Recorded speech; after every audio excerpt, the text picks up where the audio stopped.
This is the Big O Show. This is the Big O Show. This is the Big O Show.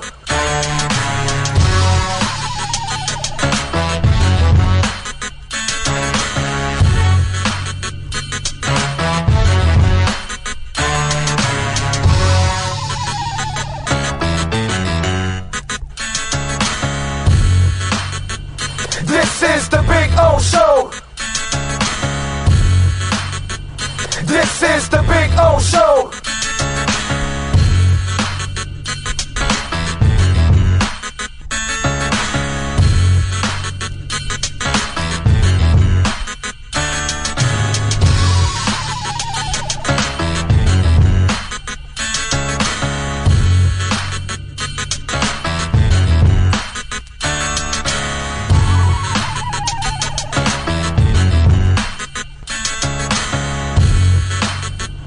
This is the Big O Show.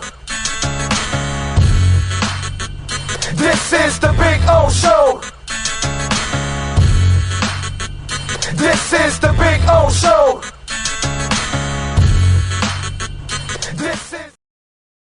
This is the Big O Show.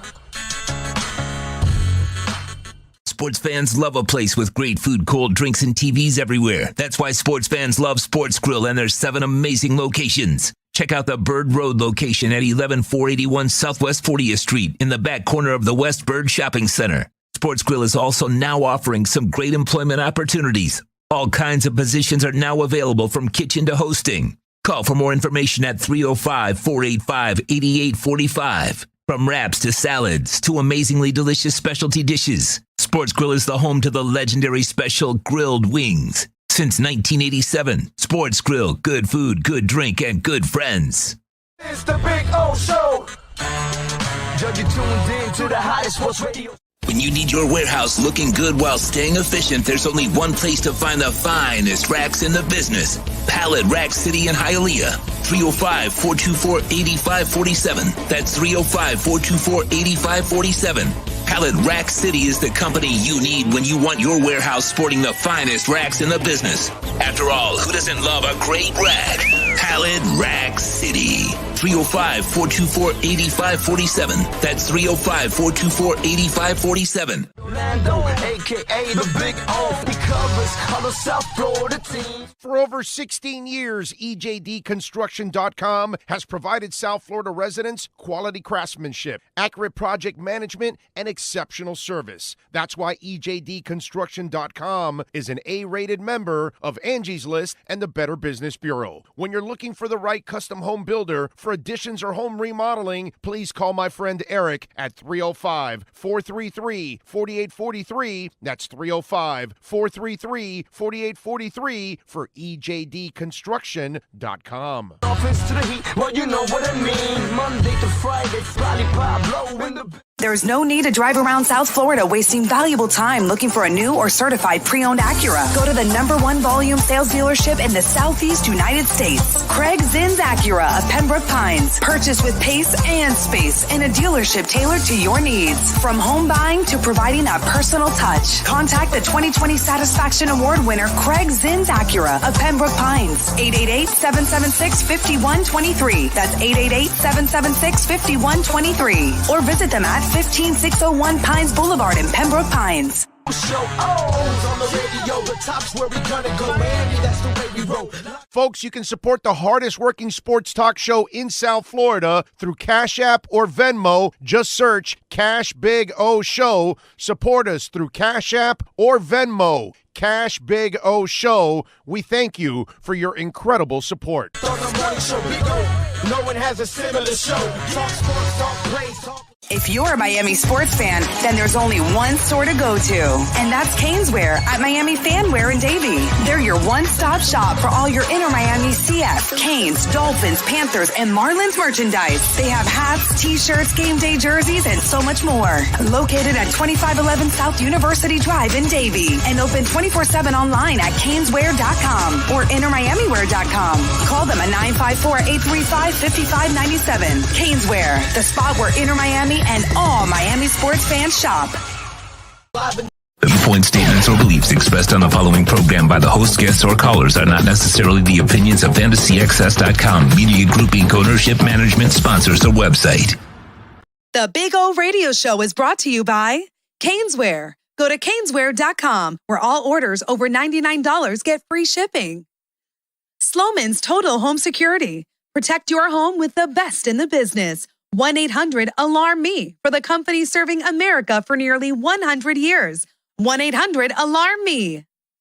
Tommy B. Butts Junior Enterprises.com. Licensed roofing contractor. 100% financing is available. Go to Tommy B. Butts Junior Enterprises.com. The Big O Radio Show originates from the OK Coin Studios. OK Coin is one of the largest fiat to crypto trading platforms in the world. Founded in 2013, OK Coin offers advanced features for crypto beginners and high-volume traders alike, enabling users in 184 countries worldwide. The Big O Radio Show is mastered by executive producer Sean Stanley from the OK Coin Studios. When it comes to South Florida sports teams, very few in the media have witnessed, lived, and covered it like the Big O. Let's start the program dedicated to your favorite South Florida teams with a passion that's unmatched. The Big O Radio Show is on. Here's the Big O. Yeah, baby. It's a Tuesday. It's a beautiful Tuesday because we're all here together. And we are ready to rock. We are ready to roll. Sean Stanley, of course, mastering this program. Good morning to you, sir.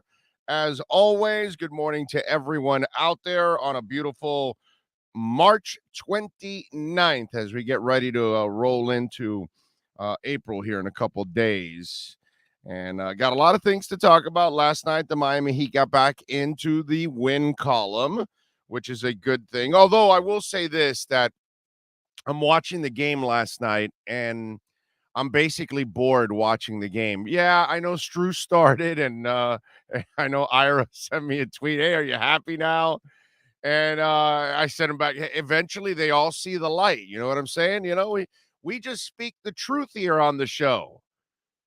You know, sometimes it takes them a while to catch up to the truth. And finally, it took Spo 70-something games.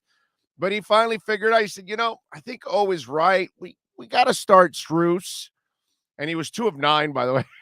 It's a typical. And Duncan actually had a good game off the bench, right? What did he do? He 15 points, 5 of 8 from 3-point range, which I was thinking about this. Maybe that's where Duncan and Tyler can be the real spark off the bench. And even on a night like last night where Strus struggled, only 8 points, 2 of 9 shooting, he does add the 3 points, the 2 assists, and the steal. And just on defense, there's just something there. There's nothing whatsoever with Duncan Robinson. So that's about the only thing that I got out of it. And obviously the DMPs, these guys didn't play, Oladipo and Morris, which again, this is something that we talked about too, that you kind of I think it was is it Levert, right? Is that the name of the band back in the day? No, it's Casanova. It's the name of the band was Casanova. Don't Disturb This Groove, right? I think it was. If I'm correct, look it up there for me. Is it look it up for me, Sean? Casanova. It's a song called Don't Disturb This Groove. I don't know why Levert pops in my head. No, I think it was. I think I got it right. But anyway, look it up for me. Tell me who sings Don't Disturb This Groove. But that's kind of what it was.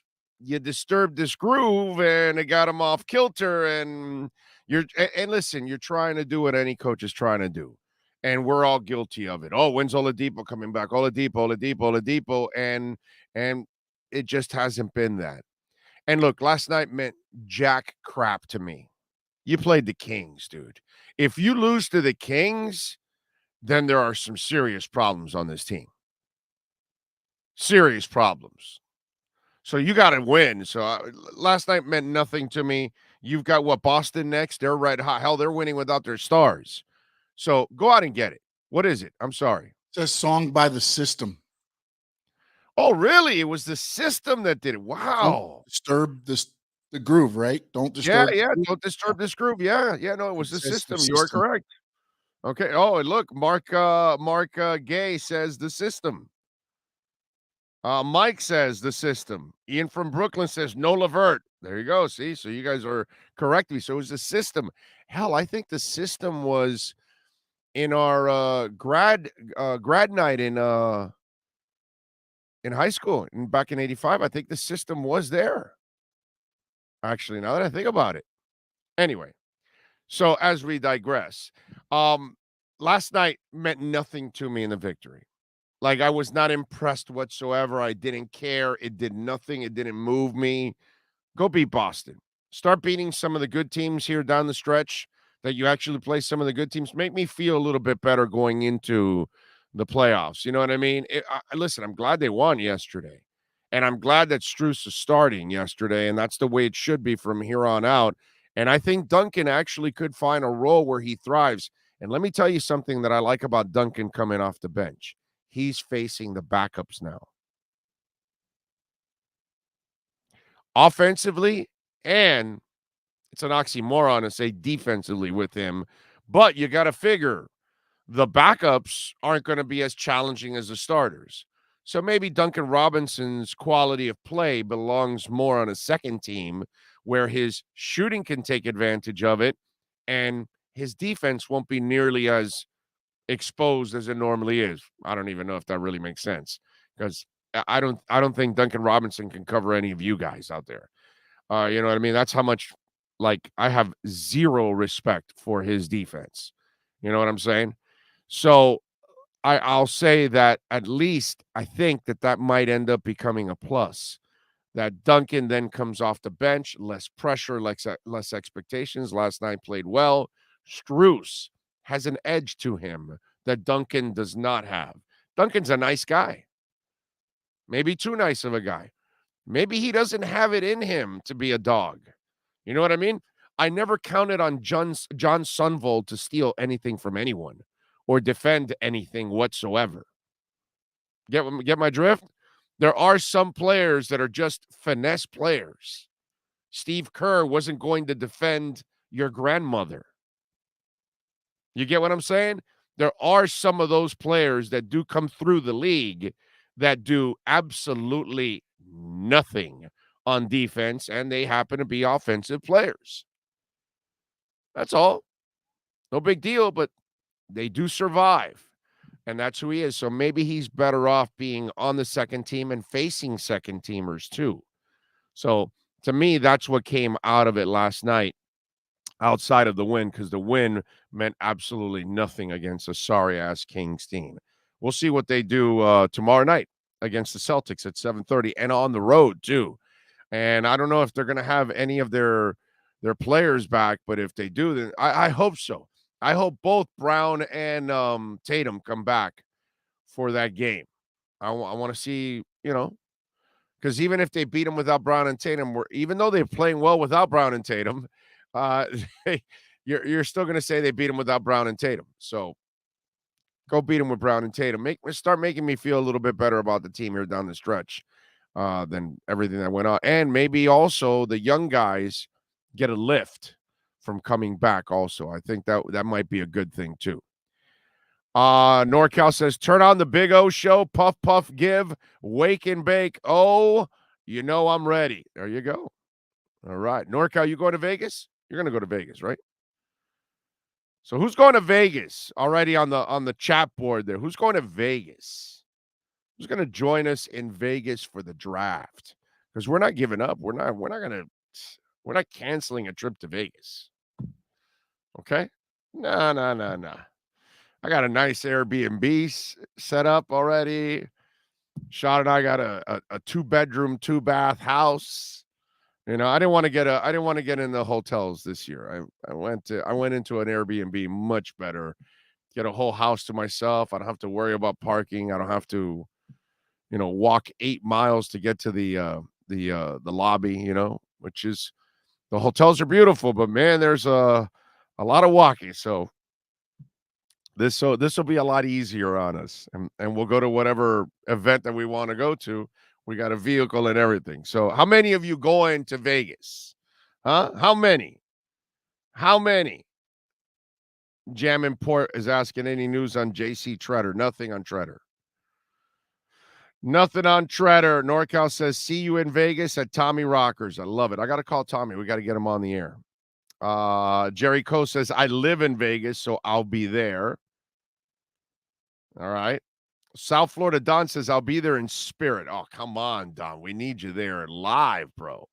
Nizzle says, I'll be in Vegas. Mike says, in my mind, I'm always in Vegas. HM says, I'm at the Bellagio. Very nice place. I like it. Andy Rivas says, Duncan has made 8 threes from the starting 2 spot multiple times. He should start and Strus off the bench. Well, you and I are going to disagree on that. He should not start. He's a negative completely on defense. He does nothing for you outside of shooting. Nothing whatsoever. So you and I are going to disagree on that. He's had over 70 games to prove if he should be a starter, and he's had a mediocre year this year. He signed a contract, and now he's not living up to it. Cleo says, I am. I don't know if that means I'm going to be there, but I hope so. Does Wagner make sense at linebacker? Yeah, of course he does. Depends on how much he wants. Cleo Lemon 27 says, I'll see you there. All right. There we go. So even Cleo Lemon, the former Dolphin quarterback, is going to be there. Okay. Duncan needs to be in a Mike Miller type role. Exactly. It's exactly it. You are correct. You are correct. By the way, lineup changes today. At 10:10, which will be in just a couple minutes, Ian Rappaport is going to join us on the program. At 10:30, Cameron Wolf will stop by. At 11:30, it'll be Manny Navarro. At 12:30 will be George Richards, because we had to switch that up. And Omar Kelly will close out the show at 1 p.m. So there you go, because we had a couple of change-ups, because normally Ian is on Wednesdays, but he's at the owners' meetings, and he wanted to see if he can do it today. And we're digital, bro. It doesn't matter. We will get in Ian on Tuesday or a Wednesday. It does not matter. It's a beautiful thing. So we'll have some fun with that. What else do we have here going on the program? Panthers are back in action tonight against the Canadiens. 7 p.m. for that at the FLA Live Arena, and George Richards will be joining us at 12:30 for our LennyLocksmith.com Florida Panthers report, the lockdown segment. And remember, here's the challenge for you all. And I know what happens because, I've been dealing in this business for a long time. Roofing companies, this is the dead season for them. They pick up in the second half of the season in June when it starts raining and everybody realizes the roofs, or they knew their roof was kind of screwed up, but now the water's coming in. So now they're calling the roofing companies. But Tommy B. Butts Jr. Enterprises, we've been telling you about him for a while now, over 25 years serving here in South Florida. So I want to have a little fun with you guys, right? The next listener that needs to get their roof fixed for their home, for their business, and you call Tommy B. Butts Jr. Enterprises, 954-735-9826. That's 954-735-9826. All right? You call them and you get your roof done. I am doing a free show at your house. Okay? Well, it would be free anyways. You're not going to pay for it, but I'm going to do a show at your house. Okay? So the next person, so if you've been thinking about it, you need a roof. How about that? You get a roof and you get a visit from us, and we get to do a show there. Hang out with you guys for a couple of hours, have some fun. You can put us in the kitchen, put us in the backyard by the pool, bar. Notice how we're trying to give you hints, situate us in comfortable places. Kitchen, feed us. Bar, give us drinks. Pool, hang out, whatever, that kind of stuff. So There you go. So if you need a roof, there's a bonus. Let's have some fun. I want to have some fun with this. I told Tommy about the idea. He loved the idea. Because and I'm sorry for those of you that already got your roofs the last couple months with Tommy. I'm sorry about that. But anyway, he thought about a raffle. But I said, no, man, let's just have some fun. The next person that chimes in gets it for their business, for their home, whatever. We'll do it. We'll have some fun with it. Okay. And maybe I'll make it a thing that every once in a while I will surprise people that gets a roof. You never know. But at least for now, we'll get it going. Don't forget to smash the hell out of the like button, please. I appreciate it. Greater good, send the roof is on fire. That's right, baby. All right, let me see. Let me see here. Let me check in with my man. But I know he's usually busy, but let's give him a heads up. All right, so we will be getting Ian Rappaport here joining us in just a minute. Crypto bro, loving the market right now, of course, Brooklyn Rob. But you're a smart guy. You're a patient guy. You waited your time. You probably bought dips on different things. I think you told me you bought Cardano, right? I think. And Cardano is way up. Okay, way up. All right, let's talk a little NFL with the man, Ian Rappaport, and our Sloman's look around the NFL. Football fans, it's time to look around the NFL. It's the Sloman's Home Security NFL Insider Zone with NFL Network's Ian Rappaport. In the NFL, you need a great offensive line for protection. In life, call 1-800-ALARM-ME to protect your home with the best in the business. Sloman's has been serving customers for nearly 100 years. No one protects your family like Sloman's Home Security. Now, let's find out the latest in the NFL with one of the best reporters in the business, Ian Rappaport. Good morning, sir. How are you? What's up? From my backyard. How you doing? Yeah, why are you not here? How close? Yeah, are you?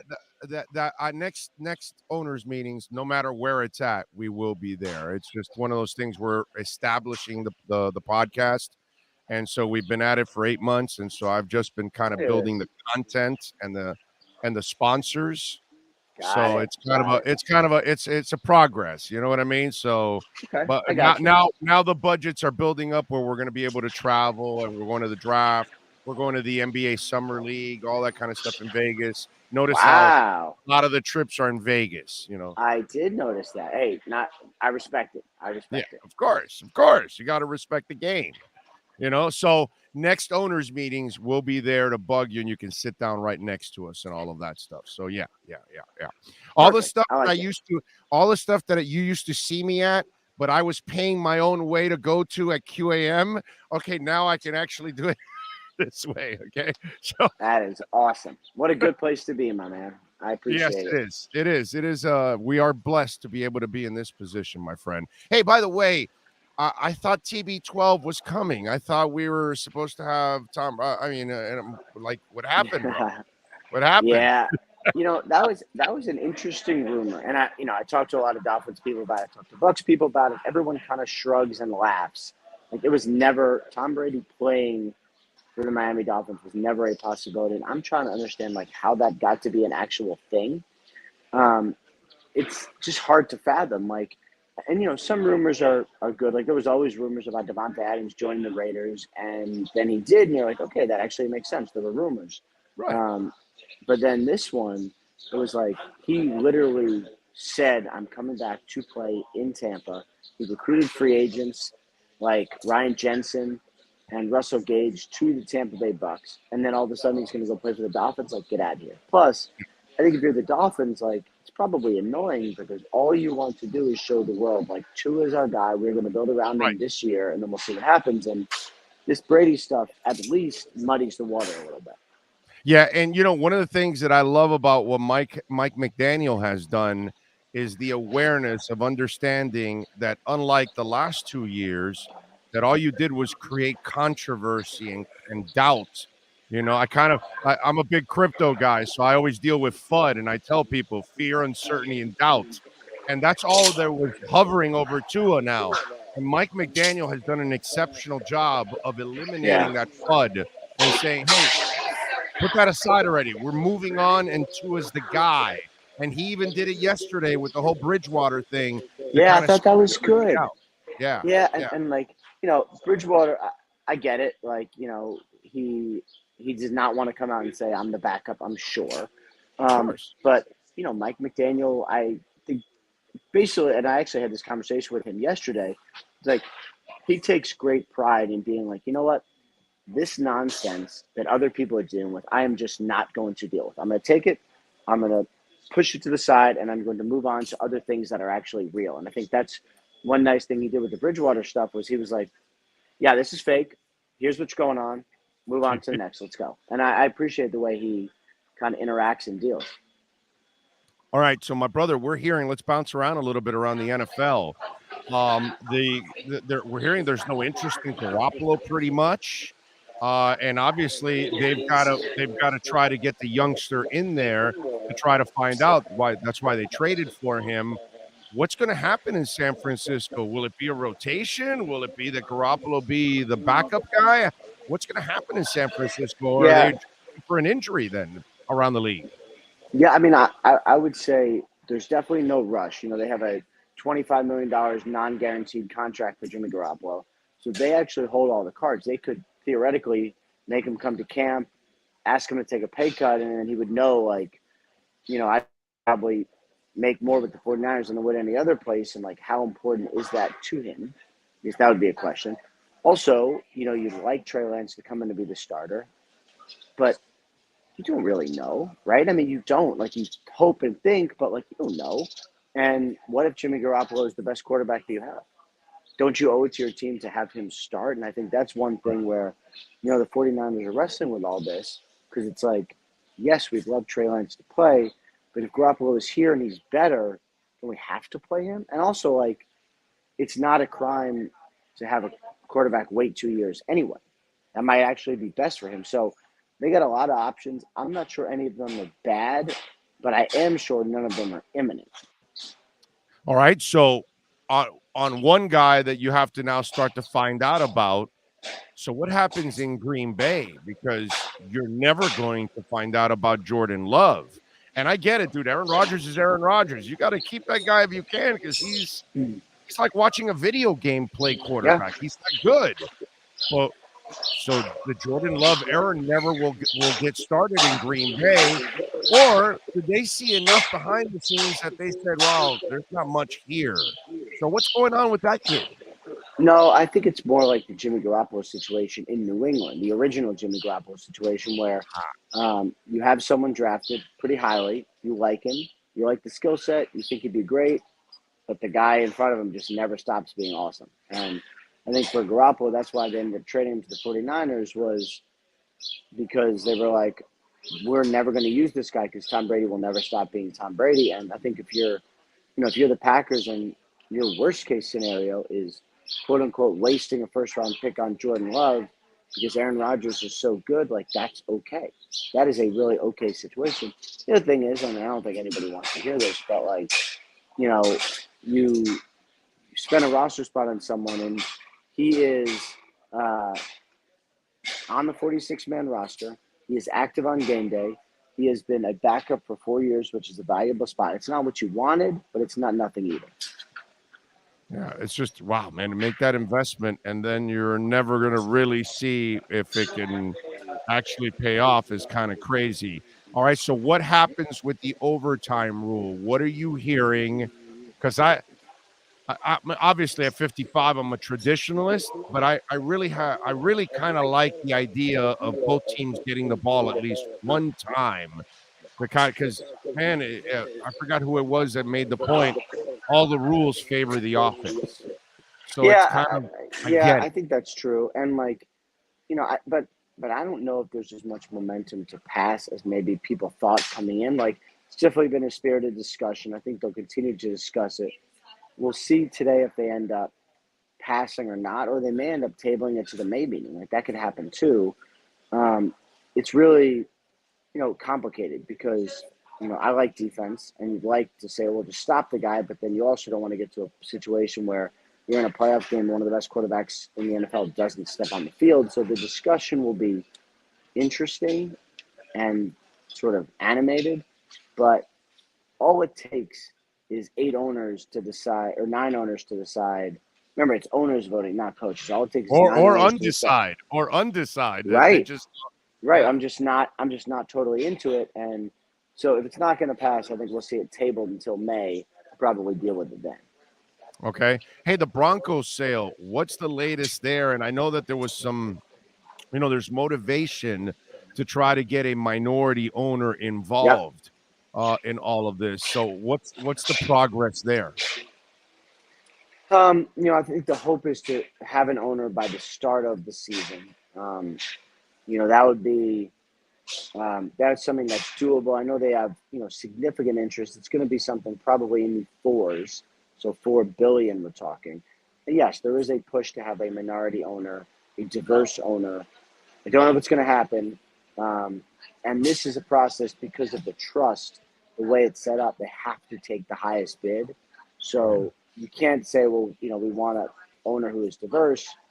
It has to be, we have to take the highest bid. So I don't know if diverse ownership is going to happen this time, but I do know it's on the horizon for the NFL.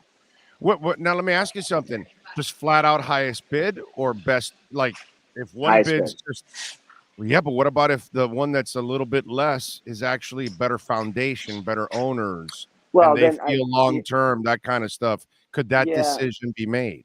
I think the vetting will probably happen during, so that if you get to that point where you're going to make an offer and be Gotcha. considered as a realistic potential owner, you're going to be someone who's going to pass through all the different obstacles and everything else kind of the NFL puts up as far as vetting goes. Ian Rappaport joining us with our Slowman's Look around the NFL. Ian, do we know who are the new coaches that may be joining Flo's lawsuit? We do not. I actually wondered if we might find out today during the owners' meeting. Sometimes news happens during this meeting. We have not found out yet. I'm going to be really curious to see. And as far as the lawsuit goes, that would be really significant. If 2 coaches, look, if it's coaches who are currently employed by the NFL, that would make it even more newsworthy, noteworthy, all that stuff. We'll see who it ends up being. I have some thoughts and ideas, but until it's, firm and announced and official, I'll probably stay where, kind of wait and see like everyone else. But Is Hugh Jackson one of your guesses, by the way? it's not actually. No. Okay. No, because look, he might be. I don't know, but that's the first name that came to mind for me because he kind of snapped at the beginning, remember, and then he backtracked like a DB quickly after. But yeah, but it was such a mess that I don't know if him joining the lawsuit would lend any credibility, honestly. Right. All right. One more thing before I let you go. Are the Dolphins done? Are you hearing anything? Because the Dolphins, I'm not hearing nothing because they want to hear J.C. Tretter's name. Actually, what more do they want? Honestly, they want to sign every player that's available. So I just got I didn't even think the Tyreek Hill thing was, when he was on the trade block, I'm like, oh come on, I know you all are going to ask me for him, and then minutes later you're reporting and everybody else about that he's about to be, Jets or Dolphins, and so you never know. Yeah, so I think it was always the Dolphins right there, and if I remember, I was dealing with that as I was in the car back, and we were talking about it. I feel like we talked about this. But anyway, I think at that point we knew it was Dolphins or bust, and it ended up being the Dolphins. All right, so you think the Dolphins are kind of done on the free agent side for any big name? I don't know. Is Treader a big name? We'll see. A lot of those veterans. For us, it would be. A lot of those veterans get signed a little bit later, closer to the draft. But we'll keep our ears to the ground, and see what we can come up with. Does it look like Devontae Parker's going to Philadelphia? Because Barry Jackson wrote that down here that Philly's really interested in Devontae Parker. I have not heard that team associated with Devontae Parker. Which one have you heard, by the way? I think there's a couple interested teams. I do believe he'll get traded. I think they'll get, late round value. dump his salary, and kind of move on. All right, Ian, as always, I appreciate you, my brother. Enjoy the fun and the sun here in South Florida, my man. We will catch up next week. I look forward to it, man. Take care. Thank you. There you go. Ian Rappaport, baby. And our Slowman's look around the NFL. Give me 30 seconds. I got to get the AC on. You've been listening to the Slowman's Home Security NFL Insider Zone with NFL Network's Ian Rappaport.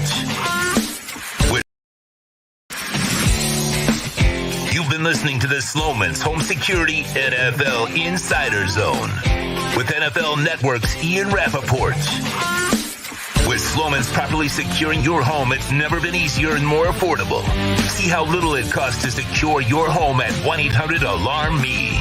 The Slowman's Home Security NFL Insider Zone with Ian Rappaport is mastered by executive producer Sean Stanley.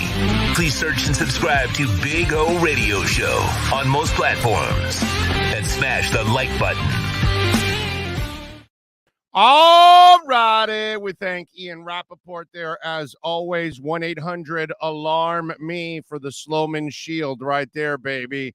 Get yourself Alarmo in your home right there, and you're going to love it, too. By the way, we're going to give away 40 right now to the first 40 Big O listeners, a free doorbell camera. And yes, Slowman's, they're not just in South Florida. I just want to remind you also, we're in 14 different states and growing, moving into 5 more states.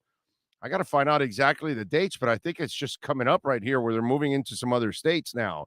So the Slowman's family is growing. Not only do they protect our home, they protect Sean's home too, right, Sean? You have the Slowman Shield.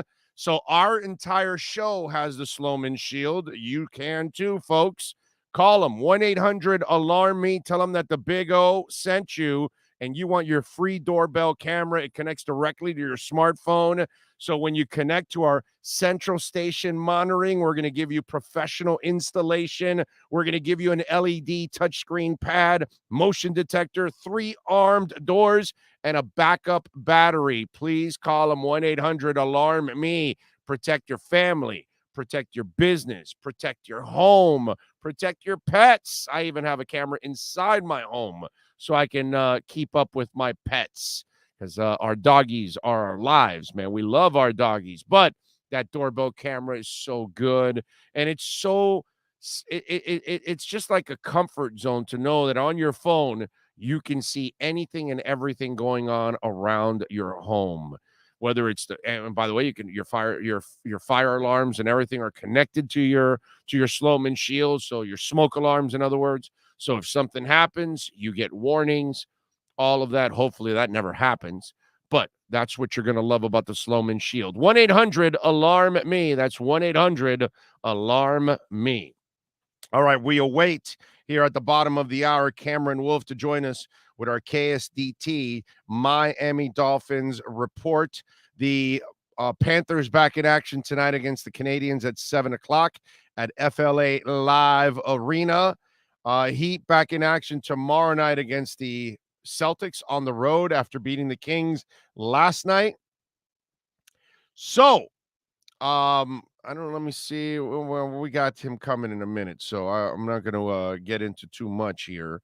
Overall, let me see what else there was something else that I wanted to talk about, because a couple things that I wanted to get into, but I don't want to get into something that's a little bit more long and drowned out, because we're about to be joined by Cameron Wolf there. Overall.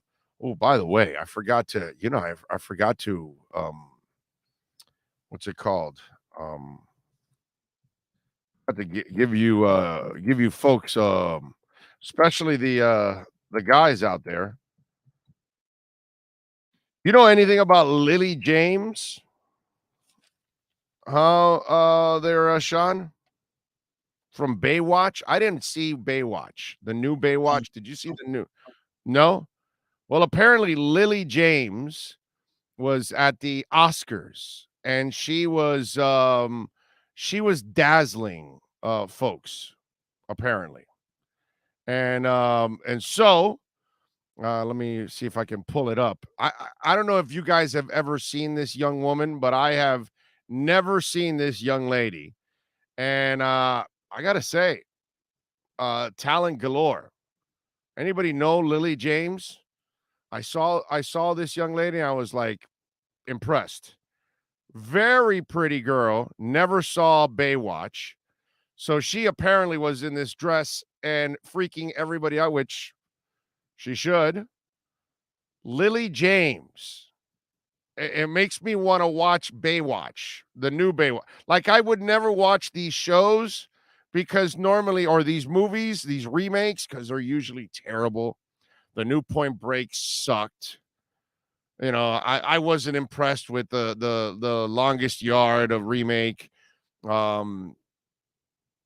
It's just, it goes over and over again, just different remakes. They're just mediocre. But I have no idea who Lily James is, which, by the way, it's a smoking hot dress.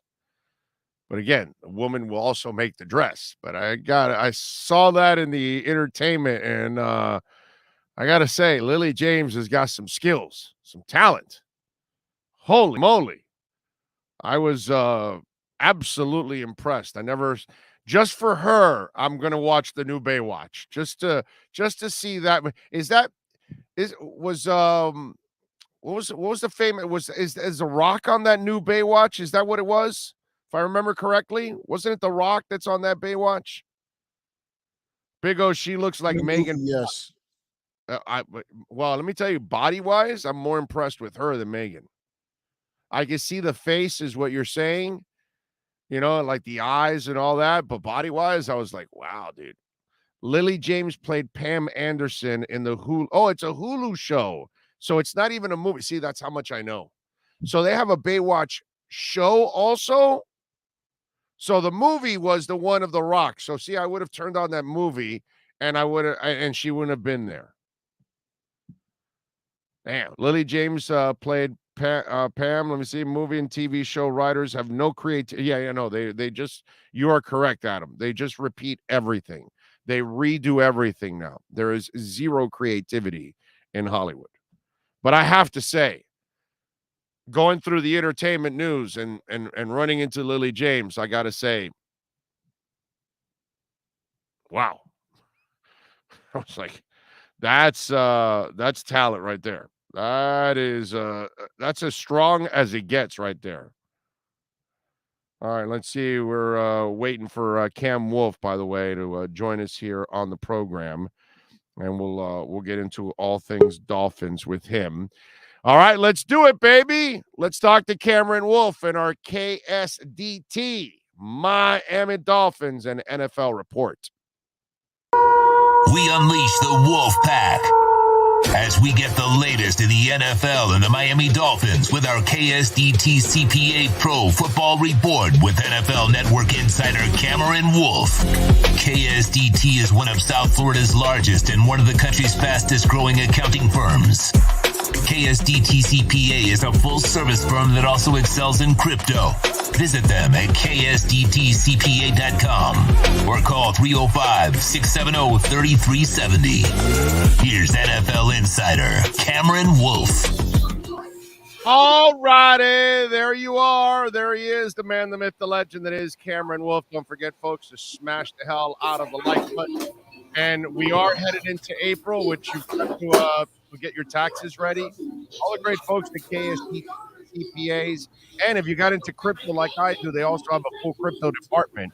So it's like they know what the hell they're doing. Make sure your CPA knows something about crypto too, on top of all of that. All right, so how you doing, man? I'm good, man. Try to get my energy up. It was a longer night last night that I I wanted there at the owners meeting. So getting ready to go back out there, get ready for some TV. But I'm doing good, man. Last day of the owners meetings, and yeah. All right, I'm not going to feel sorry for your ass or something. Hey, I'm not asking you to for feel sorry. sympathy. We're not going to give you any sympathy, okay? Just so you know. Right. No, I'll never ask for any sympathy. All right, I did it to myself. You're in a West Palm Beach hotel. Yes. What are you? Did they foot the bill for you to stay even at the Breakers? No, they did not. I am not in the Breakers. Okay, all right. Well, either way, I'm in the Hilton. But it's still a nice hotel. We looking out over the water, so it's still yeah. Yeah, Yeah, they take nobody's care of feeling us. sorry for Cam Wolf walking around, Worth Avenue, shopping at, Gucci and Fendi and all those places. All right, I know you got yourself some new shoes. I get it. So none of us are feeling sorry for you. All right. So let's get into the nuts and bolts of all of this. All right, are the Dolphins done? By the way, because in Dolphin Nation, we are known in the world of Wall Street as the Gordon Geckos and I don't know, you might be a little too young. Did you watch Wall Street? You Yeah, know who yeah, yeah, okay, greed is good, right? yeah. Okay, so Indeed.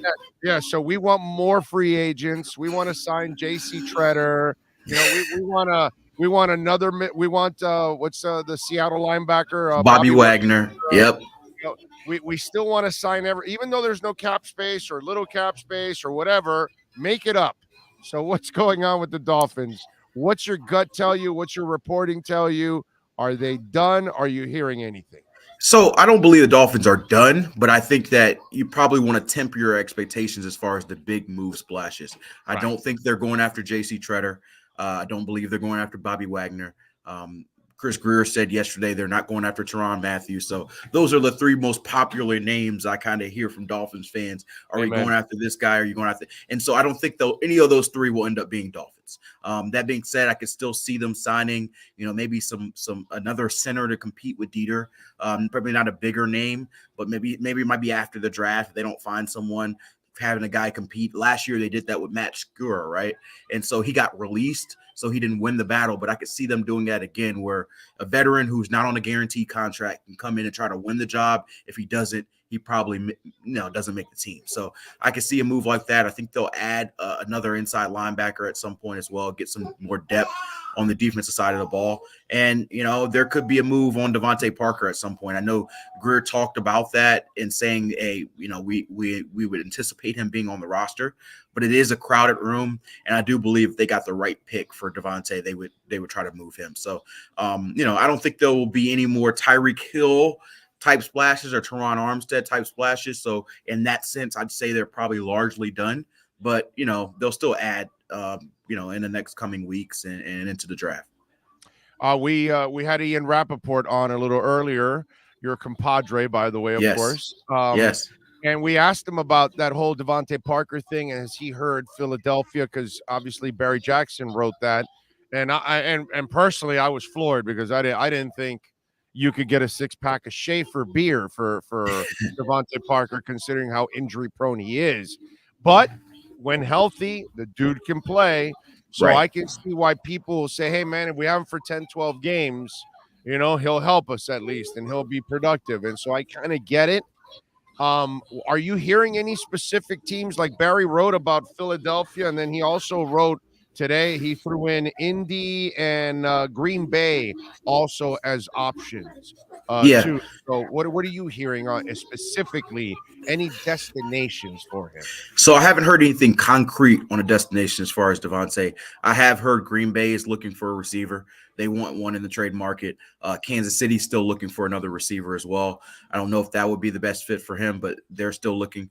Philadelphia is still looking as well. So it's a lot of the teams you mentioned, they are looking for a receiver. It's just whether Devontae is the right fit. I think right now the Dolphins have not got anyone to bid at their price. So whether their price needs to go down or they need to find the right suitor, they haven't found anything. Trust me, if they found something that draft pick wise they felt good about, they would have already moved him. So they are taking calls. They're essentially like as Chris Greer, as the way Chris Greer, the most Chris Greer way he can say it, they're essentially saying, call us. If you want Devontae Parker, call us. We'll keep him. We're not going to give him away, but call us.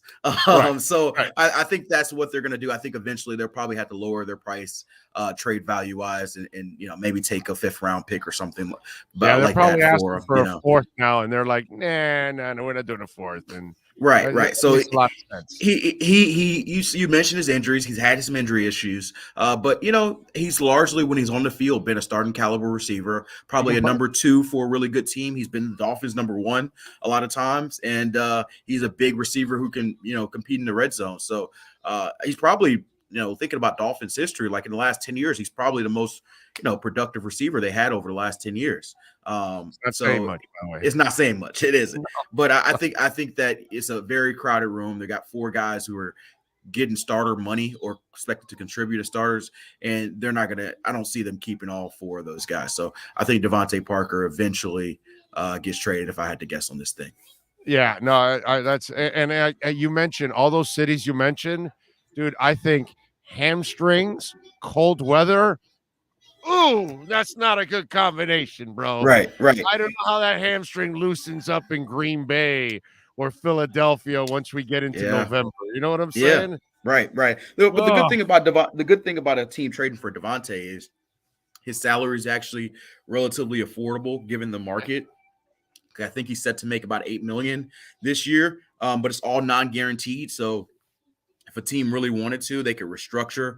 That deal and figure out a way to put injury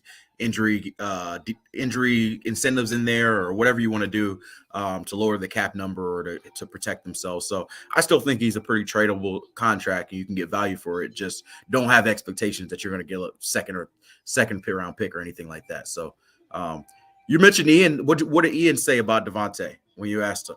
He hadn't heard specific teams, not even Philadelphia yet at this point, but he has heard that he is on the market. So, but he hasn't heard any specific teams either. And that maybe tells me what you said. Mm-hmm. Maybe the asking price is a little too high at this point in time, and that's why they're not moving him. But eventually, if they need the cap space also, they may have to move him too, right? And because you don't want to cut him. So maybe there is a deal on the table right now, but not to their liking. But they may have to take that deal if they want to acquire somebody else and free up some money. Right. So, yeah, it's going to be something to watch. I think, like I mentioned on our last show, Devontae Parker's name to watch, Eric Rose a name to watch. They want to keep him as of now, but he's a guy who's making a little bit much for a backup, and I think their plan is to go for Javon Holland and Brandon Jones. So that, some of those things kind of work out the draft. If you draft a guy at that position, then maybe you release him or so those are just a few things. But I think cap space wise, they're okay right now. It's just, they eventually have to sign their draft picks. And if they want to, they always like to have a little bit more breathing room under the cap. So, but they have some different contracts they could release or restructure to make things work if they didn't want to make another move. What'd you think of Greer talking about how he gets offers all the time for Michael Dieter? And so, I thought he also, part 2 of that question, so you can answer also, I thought he also made a lot of sense in, Dieter's played very little center. And so you got to kind of give him time. And now that he has what I think they feel now in that building is real coaching on that offensive line, that's maybe why I think they're expecting from center to the right some of their young guys to take that spot, because they probably feel like with real coaching, they'll get the best out of those guys. Right. And I think there's the other part we don't talk about a lot is they're switching to a zone blocking scheme, outside zone blocking scheme. So a lot of these guys they drafted are athletic players who may not have had the power or may not have had the technique. So you move into a skill set where the San Fran's blocking scheme, and sorry if I bore people a little bit with scheme, but the San Fran's blocking scheme is really good at hiding players. And what I mean by that is if you have enough solid players around them, you can figure out how to scheme your center if he's not a star player to being a guy who doesn't have to take on the biggest assignment. So you're cutting a certain way, or you're sending a twist a certain way, or you're running the ball a specific run play where you're hiding players. So San Fran was really good at that. And so I could see them saying, hey, we're going to let Austin Jackson and Liam Eichenberg compete for the right tackle spot. We're going to let Dieter compete with, maybe a middling veteran. And ideally they would want Dieter to win that spot and say, hey, we'll try to get the most out of some of these younger players. I spoke with Mike McDaniel over the weekend, and he told me that, look, we had some of these players over the last 3 years on our draft board in San Francisco. Some of the guys the Dolphins took over the last 3 years, as far as Austin Jackson and Liam Eichenberg and Michael Dieter. So it's like, we like these guys coming out of the draft. The Dolphins just took them first. So we're not going to give up on these guys. And he sort of hinted at what you're talking about. we haven't really seen them truly developed, and we haven't got them in our system to do that. So he felt like it'd be unfair to not give those guys a shot. So I think you saw them bring in Teron Armstead and Connor Williams. I think that'll be your left tackle, your left guard. But I think in the right guard will be Robert Hunt. But I think at that center and right tackle spot, they'd love if some of those young guys can end up winning those jobs and fill out the rest of the line. He said Tyreek Hill. Greer talked about how Tyreek Hill said he wanted to get a couple of touches on special teams and get some returns going. Well, that's a good way of replacing Jakeem Grant. So I like that. Yeah, right? I think you'll see it in select situations. I don't know if you're going to see Tyreek Hill as your full-time returner. Fourth quarter, you're behind 3 points. You need to get in a field goal range, or you want to score a touchdown. Hey, Tyreek, we need you in a return. That kind of deal, right?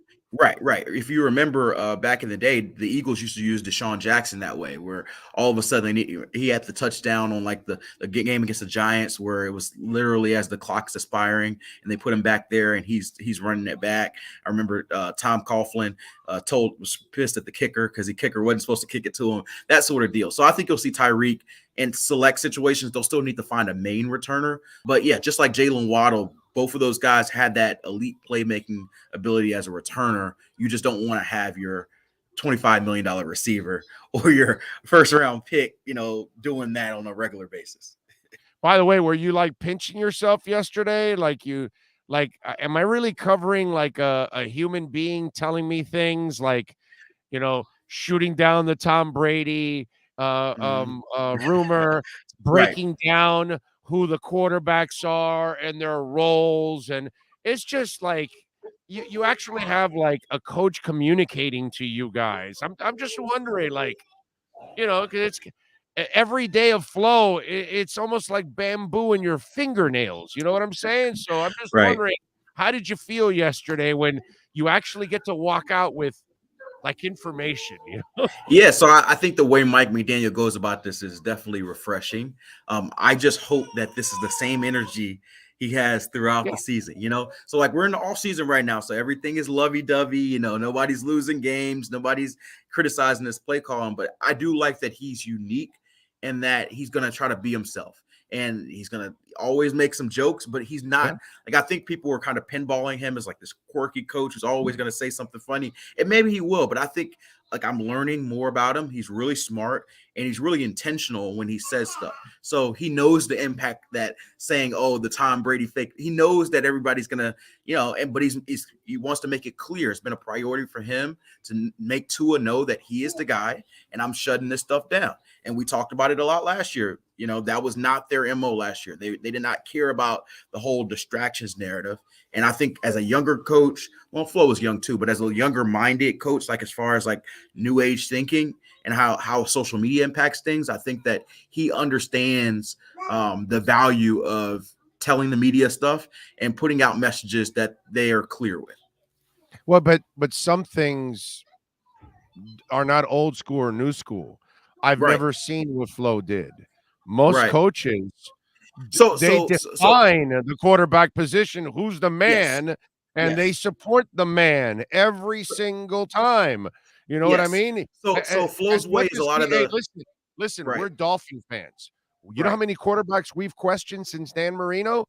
And it didn't matter. Most of the coaches that were here were going to stand by their guy, and you understood that.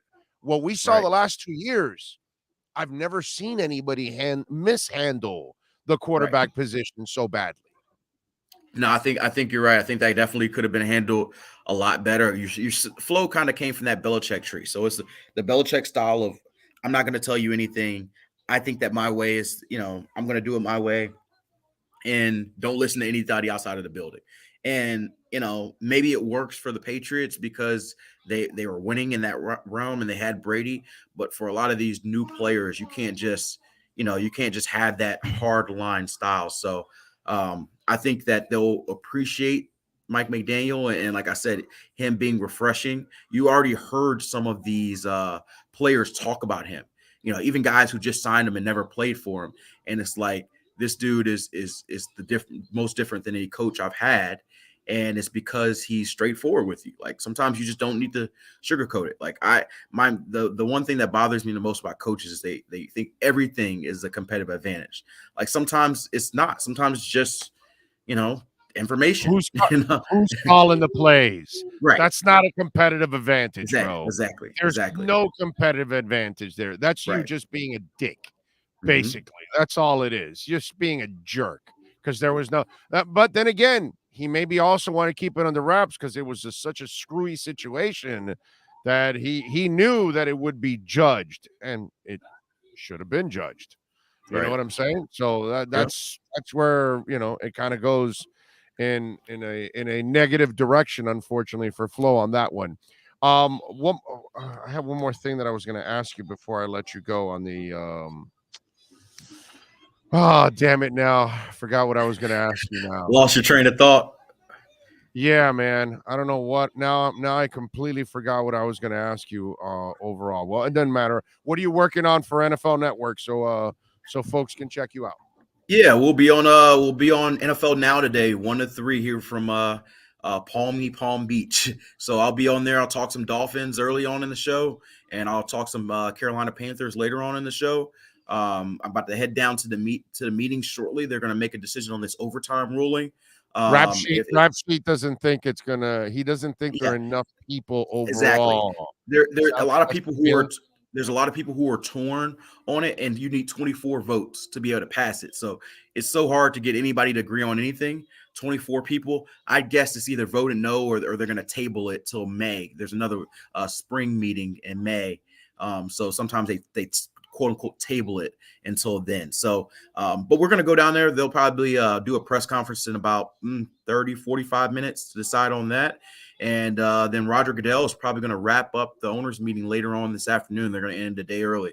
You know how these owners do. They want to get out and do their own thing as quickly as they can. So they're going to end the day early, and then we'll be done. So there you go. They check me out.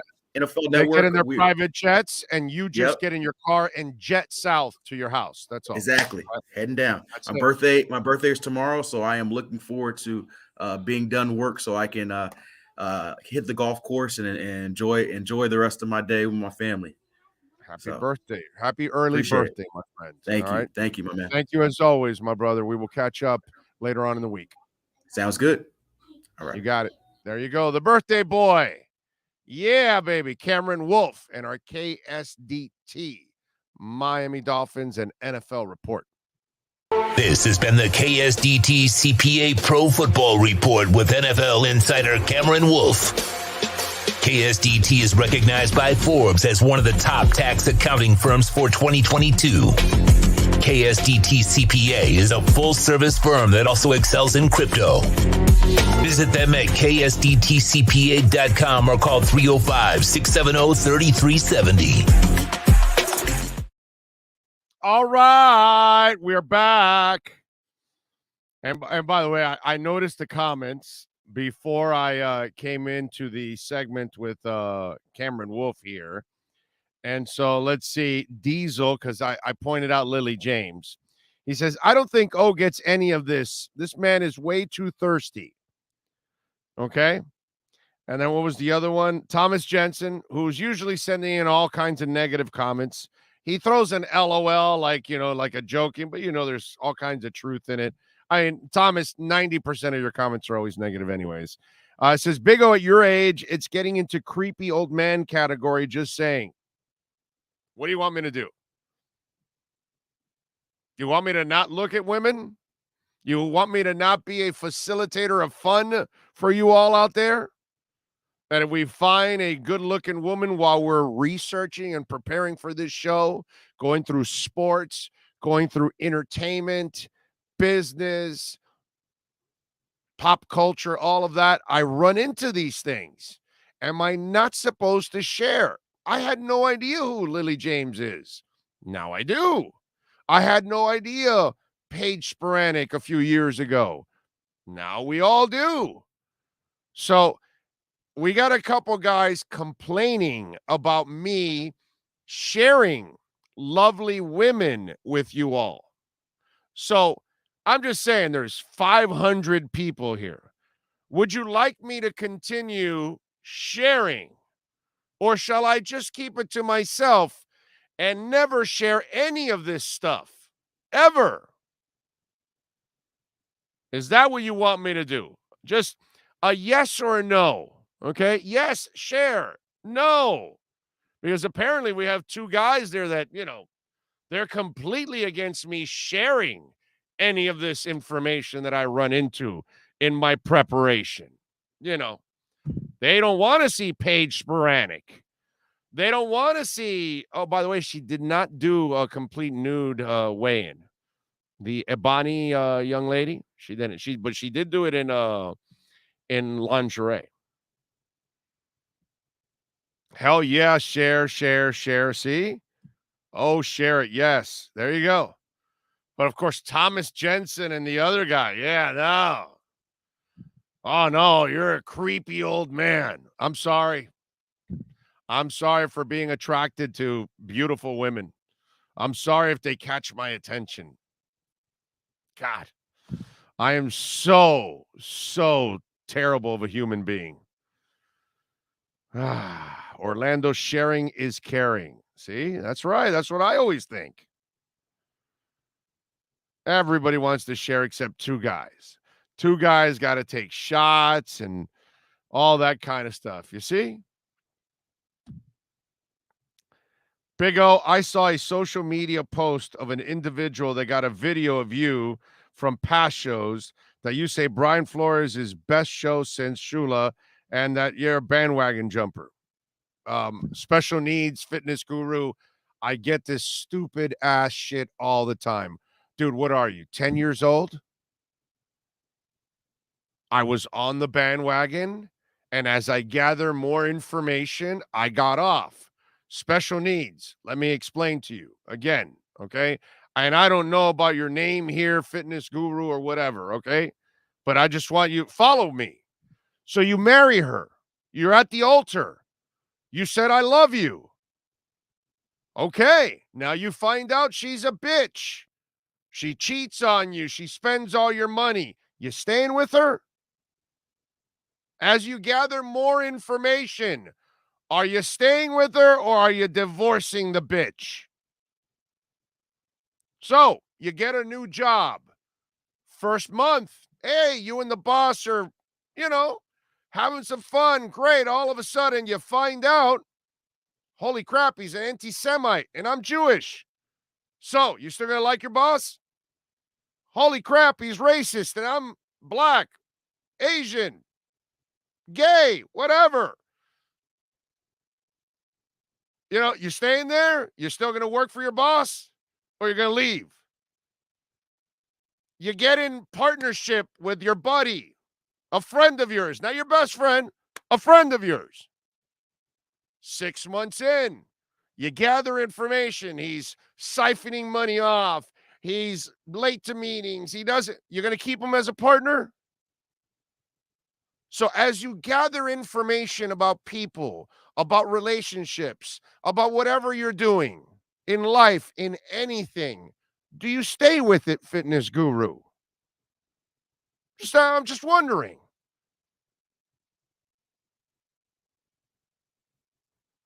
I get this all the time, and every time I have to explain this because apparently some of you are incredibly stupid human beings.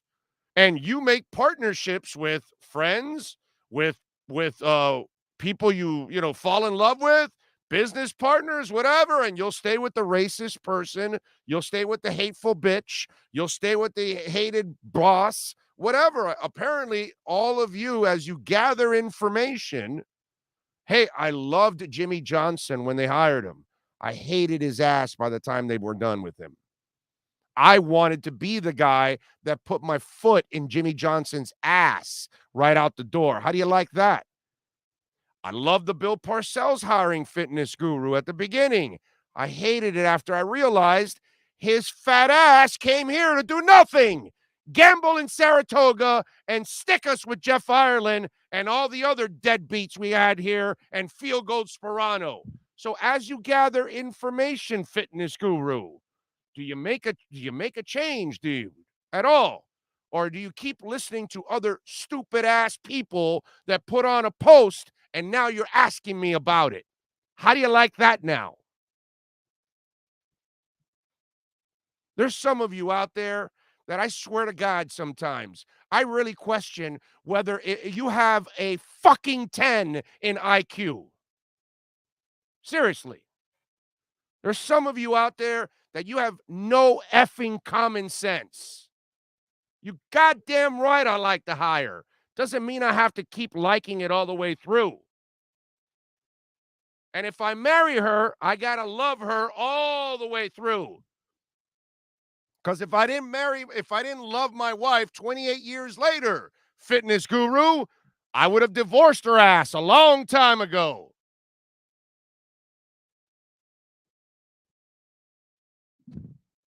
Gather information, then reassess situations. Fitness guru. It'll help you in life.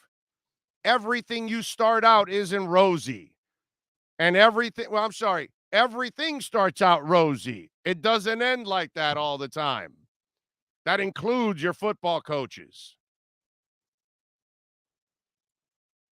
Yeah.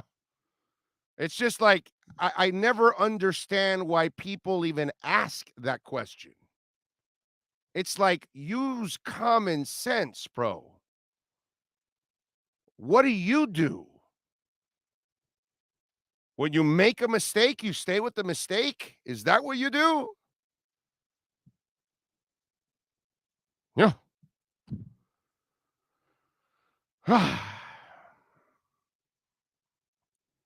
Jamie says, Big O, most young people are very easy to judge others, but the story always changes once they are the ones on the other side of the coin. It's called perspective. Kenneth is live in the Boom Boom Room with one question, Big O. Is she Boom Boom Room material? Yeah, Lily James, did you see her? Yeah, she's Boom Boom material.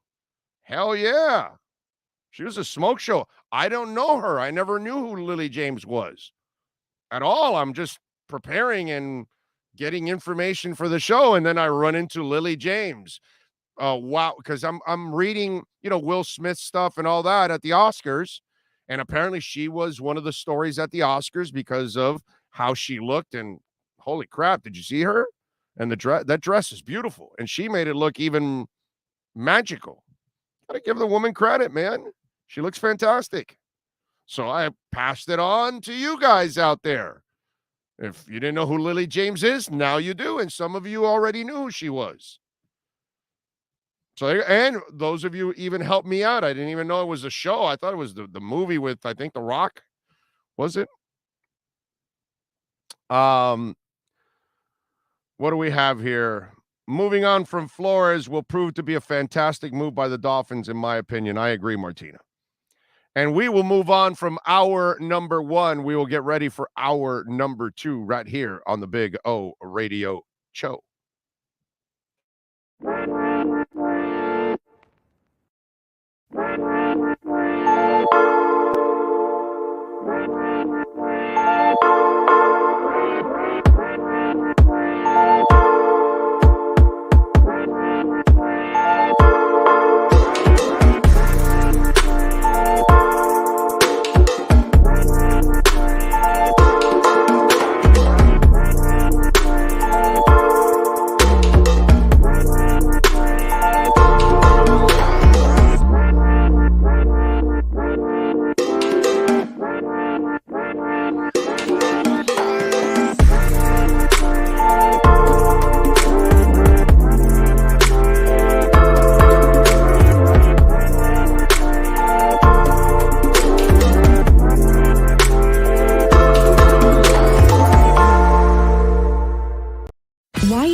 Get locked out in the worst moments of your life. Where are my car keys? Man, I can't find my house keys. In those frustrating moments, you need a locksmith you can count on.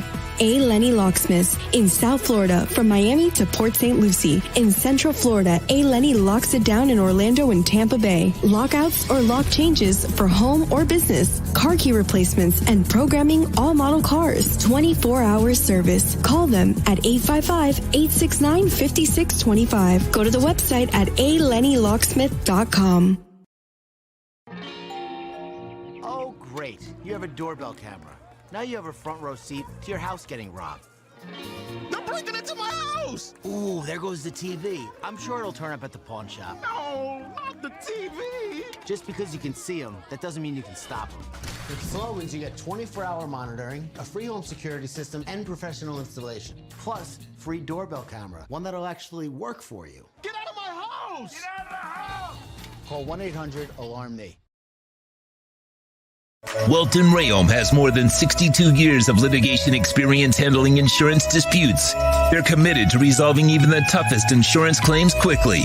Call them for a free consultation. 954-966-4646. At Welton Rayom, they don't get paid unless you win. Property damage claims to your home, business, or condo as a result of a hurricane. Welton Rayom can help. Water, mold, fire, smoke damage, Welton Rayom can help. Call 954-966-4646. The viewpoint, statements, or beliefs expressed on the following program by the host, guests, or callers are not necessarily the opinions of FantasyXS.com, Media Group Inc. ownership, management, sponsors, or website. The Big O Radio Show is brought to you by HialeahParkCasino.com. Enjoy simulcast racing, dining, a magnificent poker room, and a casino with the most popular machines on the market. OKCoin.com. Download the app on iOS, Google Play, or Windows. OKCoin.com with over 50 different coins and incredible staking rewards. Pallet Rack City. There's only one place to find the finest racks in the business. Pallet Rack City. 305-424-8547. That's 305-424-8547. The Big O Radio Show originates from the OK Coin Studios. OK Coin is one of the largest fiat to crypto trading platforms in the world. Founded in 2013, OK Coin offers advanced features for crypto beginners and high-volume traders alike, enabling users in 184 countries worldwide. The Big O Radio Show is mastered by executive producer Sean Stanley from the OK Coin Studios. When it comes to South Florida sports teams, very few in the media have witnessed, lived, and covered it like the Big O. Let's start the program dedicated to your favorite South Florida teams with a passion that's unmatched. The Big O Radio Show is on. Here's the Big O. We're ready to roll. Hope you all are doing well out there. Thank you for joining us here on a beautiful Tuesday, March 29th. Yes, sir. All right. Bitcoin, by the way, hovering just under $48,000. I like it. And one of the things that I like about what's been going on with Bitcoin, just to kind of give you a little OK Coin crypto corner, and we always like giving you a little bit of that. And Sean, let me have the entire board because I want to show something to folks out there. And we talk about this all the time, and I've got a link up there if you want. I just posted a couple yesterday. Talking about Bitcoin, going up to 47 and 48,000 and all that stuff. And then there's links there so we can actually split $100 of Bitcoin. They're doing it again on OK Coin. But I'm showing you this graph. And as you can see on the right side here, this is the last month. See, I'm putting the month here. And if you look here, we're on the 15th. And where are we? We are on the 28th, right? And how many times have I told you, find a plateau and hold, then go up, then find another plateau, hold, go up, find another plateau, hold, go up, find another plateau. This is a big up, but this is what I like right here. These consolidation moves are the keys. When you have parabolic ones like these, you have this. Okay? When you go all time, you have them, boom, boom, boom. But if you have the slow progression, those are the ones that hold. Look, you're going to have higher highs and higher lows, as you can see. See, right from here to here, that's a higher low, that's a higher low, and we're going to continue to have higher lows because Bitcoin is only going in one direction. Eventually, it's going to go to 100, 200, 300, 500,000 a Bitcoin. I guarantee you that that's what's going to happen. I'm not a financial advisor, but this is what I feel. This is where the world is going. So many countries, this is going to be their main currency. By the way, folks, please don't pay your taxes with Bitcoin. I know states all over, including ours, are accepting Bitcoin and taxes. Pay it with money. Okay? Save your Bitcoin. When you buy your Bitcoin, you stake it, you save it, you don't sell it. It's only going to go up in value. But this is what I love about what's going on now. We're finding plateaus and we're going up and finding plateaus. It's not just a straight shot. That's bad. You want consolidation periods. And hopefully that's what continues here, that you consolidate right around 48 for another day or two or three, and then go up to 50, 51, consolidate for a couple days, a week, maybe 2 weeks. That's fine. Then up again. You want periods like that. This is how you have healthy growth for anything. I don't care what it is, stocks or crypto. It doesn't matter. Parabolic runs will have contractions every single time. But if you're able to build it up slowly, that's going to be something that's more sustainable, and you're going to be able to hold higher lows and reach higher highs. And that's the important part when you start looking at what's going on with crypto and with Bitcoin. That, my friends, is your OK Coin Crypto Corner. All right. There you go. Just a little education in the entire process. Big O, don't let these guys get you under your skin. They don't know what they're talking about. I don't know. It's doesn't get me under my skin, but it's a way to get my point across. So that way they kind of get the point. You know what I mean? Because kind of in this world, I don't know. It's like the slow, polite way is not the. I mean, it's kind of. I've been just saying that for. You saw me. I like the coach, and then I'll find reasons, and I'll say I don't like him anymore, and I move on. You know, that's kind of the way it is. Spo. Some of you have been against Spo at times. I've never been an anti-Spo guy. I've always been pro Spo. Always. So it's just the way it is. You know, everybody loved Dale Talon. I was the first guy in town to say Dale Talon's got to get fired. And everybody was like, whoa, I'm not touching that. And then eventually, they got on board. And we liked Dale Talon early. Doesn't mean I have to keep liking Dale Talon. It's a stupid thing that I've been asked several times. And sometimes you have to enlighten people. And that kind of conversation will then trigger others. And then others will explain to others because they go through the same thing. They like something at the beginning, but then after you kind of get to know more about it, and then you say, yeah, no, I'm out, no, that's just the way it goes. That's life, man. Mitch Dolphin says, really wish I wasn't somebody who laughed at Bitcoin when I first heard about it in 2010. Me too, bro. Gosh dang, the money I would have made, it would have taken cryptocurrency seriously back then. No, we would have been rich, bro. You and I would have been retired. And instead we're, working stiffs. But yeah, that's the way it is. But the good thing is, if you've gotten in the last year, you are not, it's not 2010, of course. It's not 2015. It's not even 2018. But you still can make good money down the line. If you invest wisely and you're patient and you stake if you can, so you can earn money two ways. So yes, there are situations for us now that can be very beneficial for your family down the road. That's kind of what I'm doing it more for my daughter than even me. It's not really for me or my wife. It's really the stuff I'm doing is down the line, really for my daughter more than anything else. Let's see. Big O, are we done with free agency? Well, the guys kind of think so far that we are.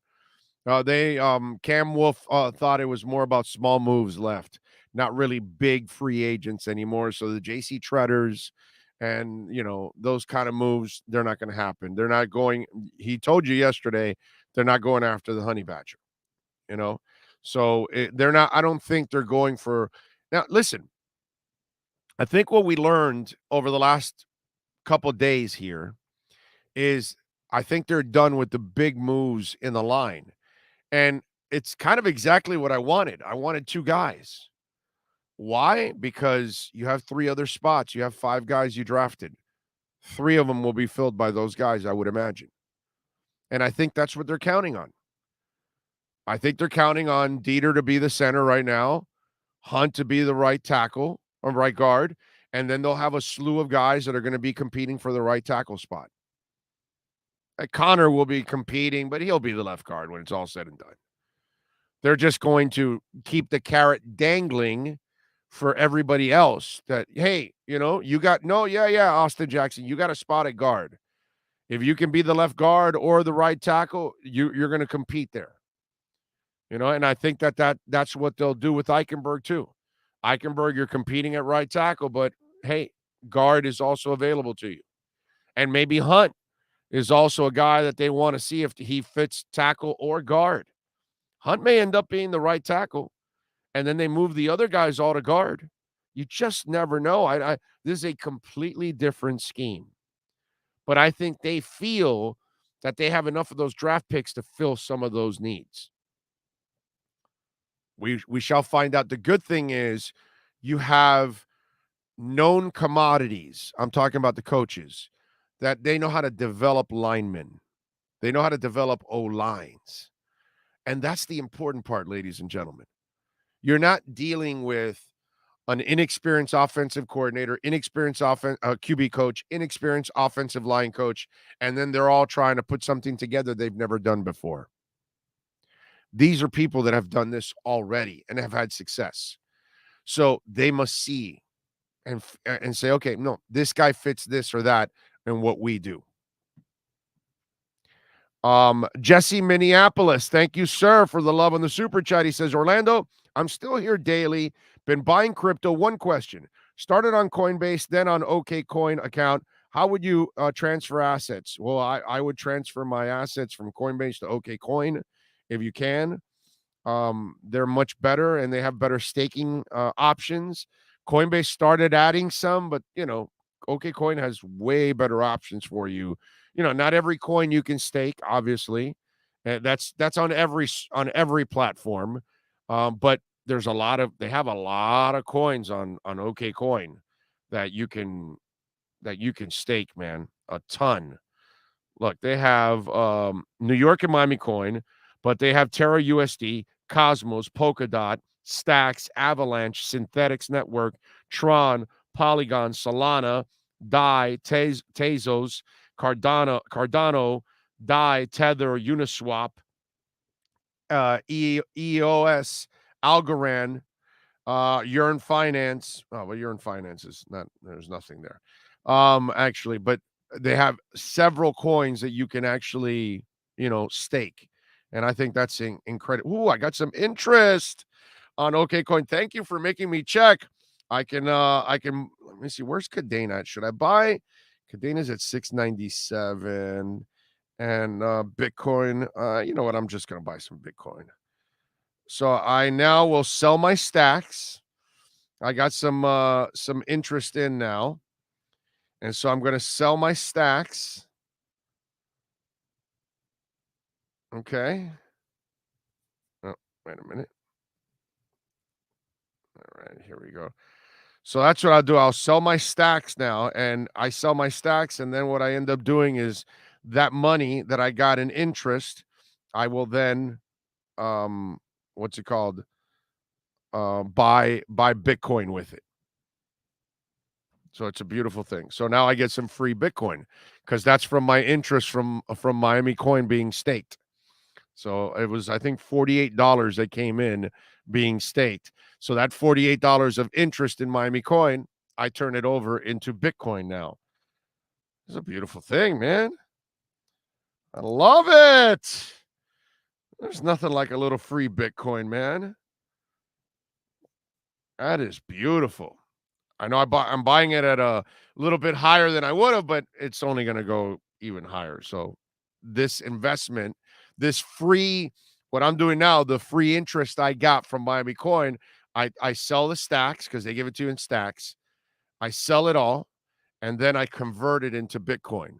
And so I'm already up a couple $100 already in Bitcoin just from the interest from Miami Coin. Now, and by the way, just a little nugget here.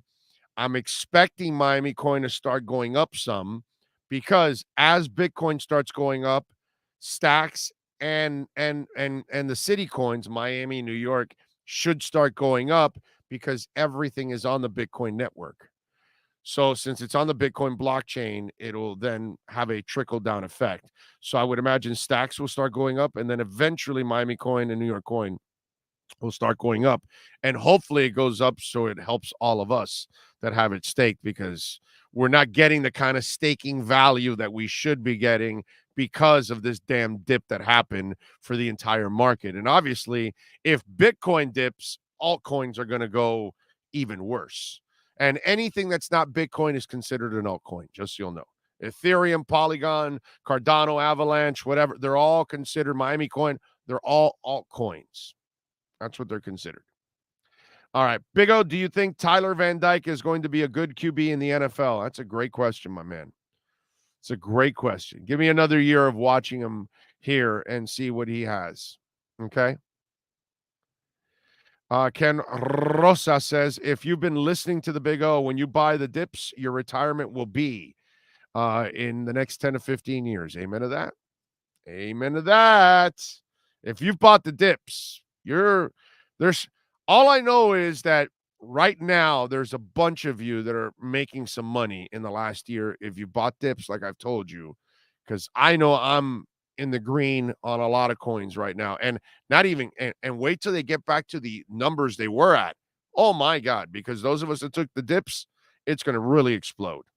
Mitch Dolphin says, I have the following: Bitcoin, XRP, SHIB, Cardano, Shinja, Breeze, Kishu. Wow, you got a lot of these meme coins. Doge and Elon.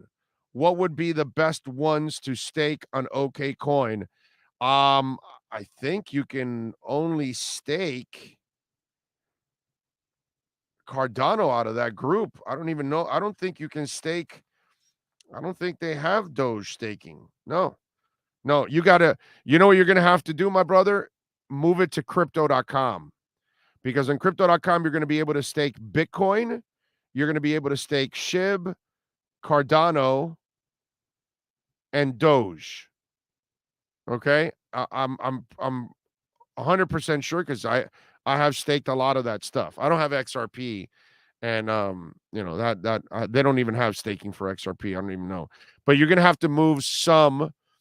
I'll put it this way: I'd move the ADA to OK Coin because you get a better rate there, and I'd move the other stuff over to Crow because you're not going to get staking there. So you want to make your money work two ways.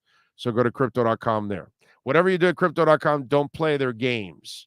Those diamond games they have, that stuff it's not on the up and up, bro. Everything else is fine, but the games part, they screwed me over. So be careful. Big O, you have any promo codes for OK Coin? Yes, they're on my Twitter page. Right on my Twitter page. Just go to my Twitter timeline, and you only have to scroll down a little bit. In fact, you know what I'll do? I'll retweet one of them right now, so you have the link right now. Okay. Here we go. I just retweeted one about the market booming, and it has my link there to split $100 on OK Coin. If you want to, if you're going to want to open one up at crypto.com, and if you get the credit card, you will get $25 free. I can send you that link also. DM me on Twitter at Big O Show, and I'll send you any of those links, whether If you DM me at Big O Show on Twitter, I'll send you the link for OKCoin or for crypto.com. Okay? How about that? Help you guys out there. Get some free Bitcoin, man. Make a little free money if you're starting out. Nothing wrong with that. Prediction. This offense will be the best offense since the 84 Dolphins. Looking so damn forward to watching this team this year. I am too. I can't wait to watch this team this year. I'm looking forward to it because if they fixed the offensive line and the running game, then Tua will be fine. And Tua can go do his thing. Without that offensive line and the running game, Tua screwed. Because it just doesn't nobody can live like that. He will thrive with that. It's all he needs. He'll take care of the rest. And that's how I feel. So obviously, if these guys can do that, sky's the limit, man. It's going to be a lot of fun to watch this Miami Dolphins team. I just feel you're going to have an advantage offensively, schematically. The other thing is play design to me is one of the most important things in offensive football because it's how you help your quarterback, your offense succeed, and how you help them move from one series to another because the coach is playing a chess game. The players don't necessarily see the big picture because they're stuck in and play by play. But the coach has to have a macro point of view. Remember how I tell you in crypto, don't look at the micro. Don't look at what's going on over a week. Go look at it, what's going on over a month, what's going on over a year's time. And, I did that for you guys. That's what a coach has to do. He has to look at the macro approach to how he's attacking the other sideline and setting them up. But play design is everything. And I think they have that now, which, again, that's why I told you, I think it was yesterday, that all these people that talk about, oh, there's a ton of pressure on Tua. Bull crap, dude. Bull crap. I think Tua's coming in with less pressure now. I think all the pressure was on the last 2 years. The guy hated you. He wasn't in your corner. You had no offensive line, broken ribs, fractured finger. People are demanding this and that from you, and it's hard to now. Okay, so if you do fix the line and you got a running game and you got great weapons now, oh my God, he's frothing at the mouth. Is that how it says, frothing at the mouth? That's what he's doing. He's got all that foam coming out. He can't wait for the season. Now he feels less pressure because he can actually go out and do his job. He actually has a coach communicating with him. He has a coach that wants to compliment what he does out there. He's probably dying to prove people wrong. That's the way I would look at it if I'm Tua. Okay? Kind of the way Sean and I look at this every single day. So we don't have to deal with the BS. So it's a lot of fun what we do. We're looking forward to it. I had a New York trip. Now we got a Vegas trip coming up. We got a Daytona trip coming up, or Flagler Beach. We got a Keys trip coming up. We got another Vegas trip coming up. That's only in the next couple of months.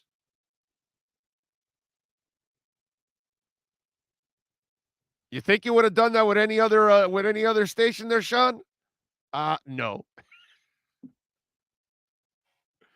So it's about freedom, bro. That's what Tua has, freedom. You should be excited about the Dolphin season. Tua should be excited about the Dolphin season. I mean, we should be looking for, and I know it's a dangerous thing, and it's a trap we've all fallen in many, many times. And then we end up with a blind ass fan alert because we thought we were going to be this and we ended up being that and all that. I get it. But hey, listen, I'm in for life, right? So I'm buying in. Blind Ass Fan Alert. Look out, everyone. We've got a blind ass fan coming through.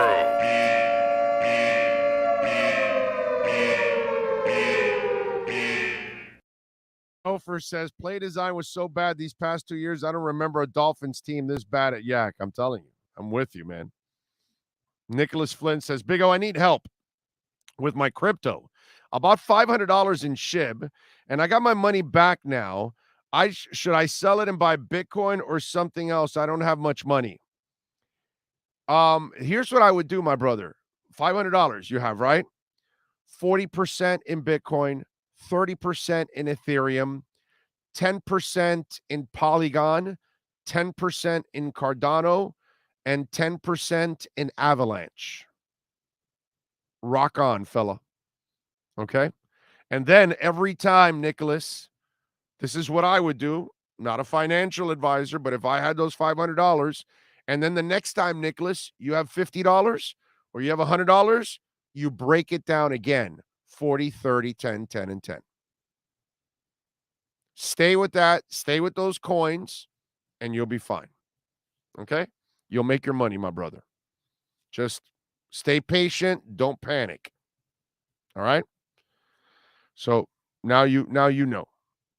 40% Bitcoin, 30% Ethereum, 10% Polygon, 10% Cardano, and 10% Avalanche.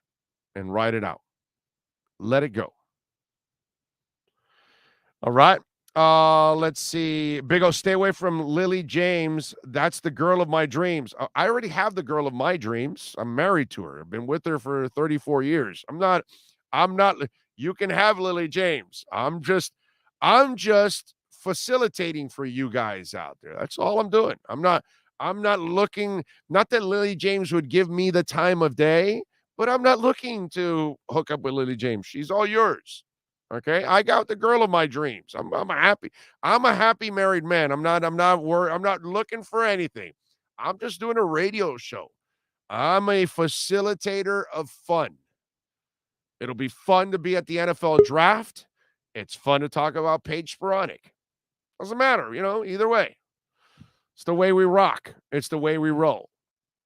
And we roll next with Manny Navarro in our Caneswear Miami Hurricanes report. If you're a Miami sports fan, then there's only one store to go to, and that's Caneswear at Miami Fanwear in Davie. They're your one-stop shop for all your inner Miami CF, Canes, Dolphins, Panthers, and Marlins merchandise. They have hats, t-shirts, game day jerseys, and so much more. Located at 2511 South University Drive in Davie, and open 24/7 online at caneswear.com or innermiamiwear.com. Call them at 954-835-5597. Caneswear, the spot where inner Miami and all Miami sports fans shop. The viewpoint, statements, or beliefs expressed on the following program by the host, guests, or callers are not necessarily the opinions of FantasyXS.com, Media Group Inc. ownership, management, sponsors, or website. Time for Canes fans to get what they want. Information, insight, and perspective. It's the Caneswear Miami Hurricanes Report with Manny Navarro, exclusively on the Big O Radio Show. Here's Big O and insider Manny Navarro. All righty, there's Manny. By the way, before this disappears off the chat board, C. Dola goes to the guy, bro, 500 in SHIB if it hits $1. C. Dola, let me walk you through something, okay? It's got a $15 billion market cap. Now, I want you to do the math now. It is right now four zeros before you start with the first digit behind the decimal. So in order for it to get in front of the decimal, it has to go through 4 zeros first. Okay? So if it's at a $15 billion market cap, it would have to go, I don't know how many thousands time over to get to $1. Okay? So if it's 15 billion, I just want to walk you through this. Ethereum, their market cap is 414 billion. Okay, so just SHIB at being 15 billion, if it goes over, what is it, about 24 times, that won't even move. It may move 1 0 over. You still have 3 more zeros to go to get to a penny. My point is, forget a dollar. SHIB will never even hit half a cent because if you do the mathematics, in order to get to that market cap, it would be superior to Ethereum and even Bitcoin. Not going to happen, bro. SHIB's not going to have that kind of market cap. So never think that. Maybe, just maybe, half a penny. Maybe down the line. But I'm just trying to help you guys, not a financial advisor, but I want you to look at things the smart way. Okay. All right. So, Manny, now you got a little more education on. You still not on crypto yet, huh? Damn, bro. Bitcoin's up to 48,000. Shit is climbing, exploding. I'm telling you, you could be learning a lot on this show, bro. I learn every time I tune in. I learn a lot from you. I mean, I'm always hear you talking about this right before I do my segment with you. You always bring it up and very educational. I love listening to you talk about it.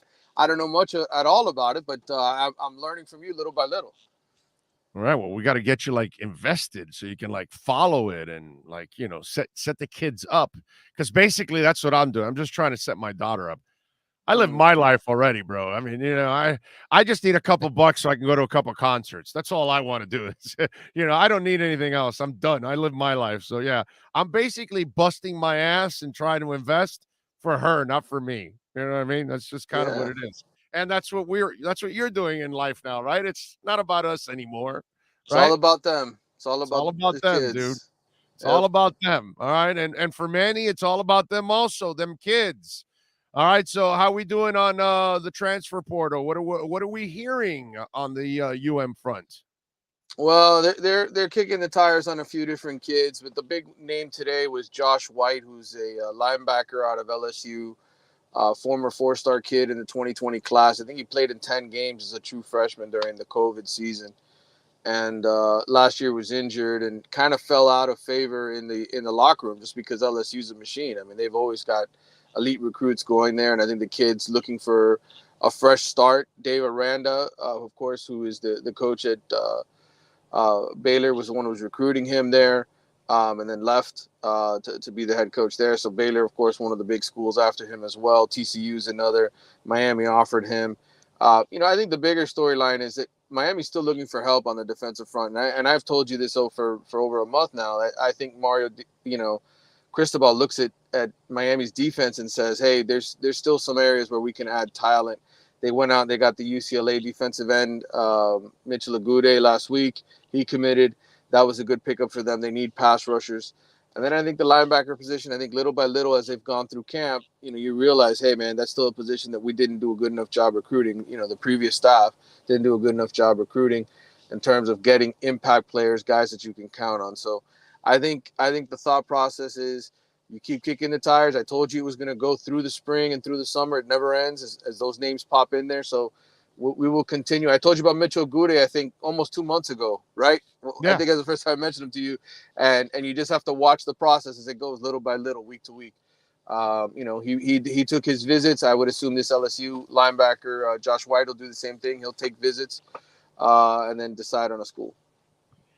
Quarterback-wise, how do you expect him to handle all of this? Because, I mean, it looks like one guy for sure should start in Van Dyke, but you have such a highly recruited guy there in the wing. So I'm just wondering, is the kid going to be fine waiting his turn, or will the transfer portal talk come up for that backup position? Yeah, I mean, I think it's always going to be a fear, right? When you have a kid like Jake Garcia, who's talented, one of the top recruits Miami's had at that position for a long time. I think it's become evident that Tyler Van Dyke, running the first team, looks good. He hasn't taken any steps back through these first couple of weeks of spring ball. He's played well. He's performed well. Granted, he's had the better offensive line blocking for him. The first team offensive line is a whole lot better than the second team offensive line. And that's who's blocking for Jake Garcia. But I think, it's one of those fears that's never going to go away because he's a talented kid. He was recruited by a lot of people.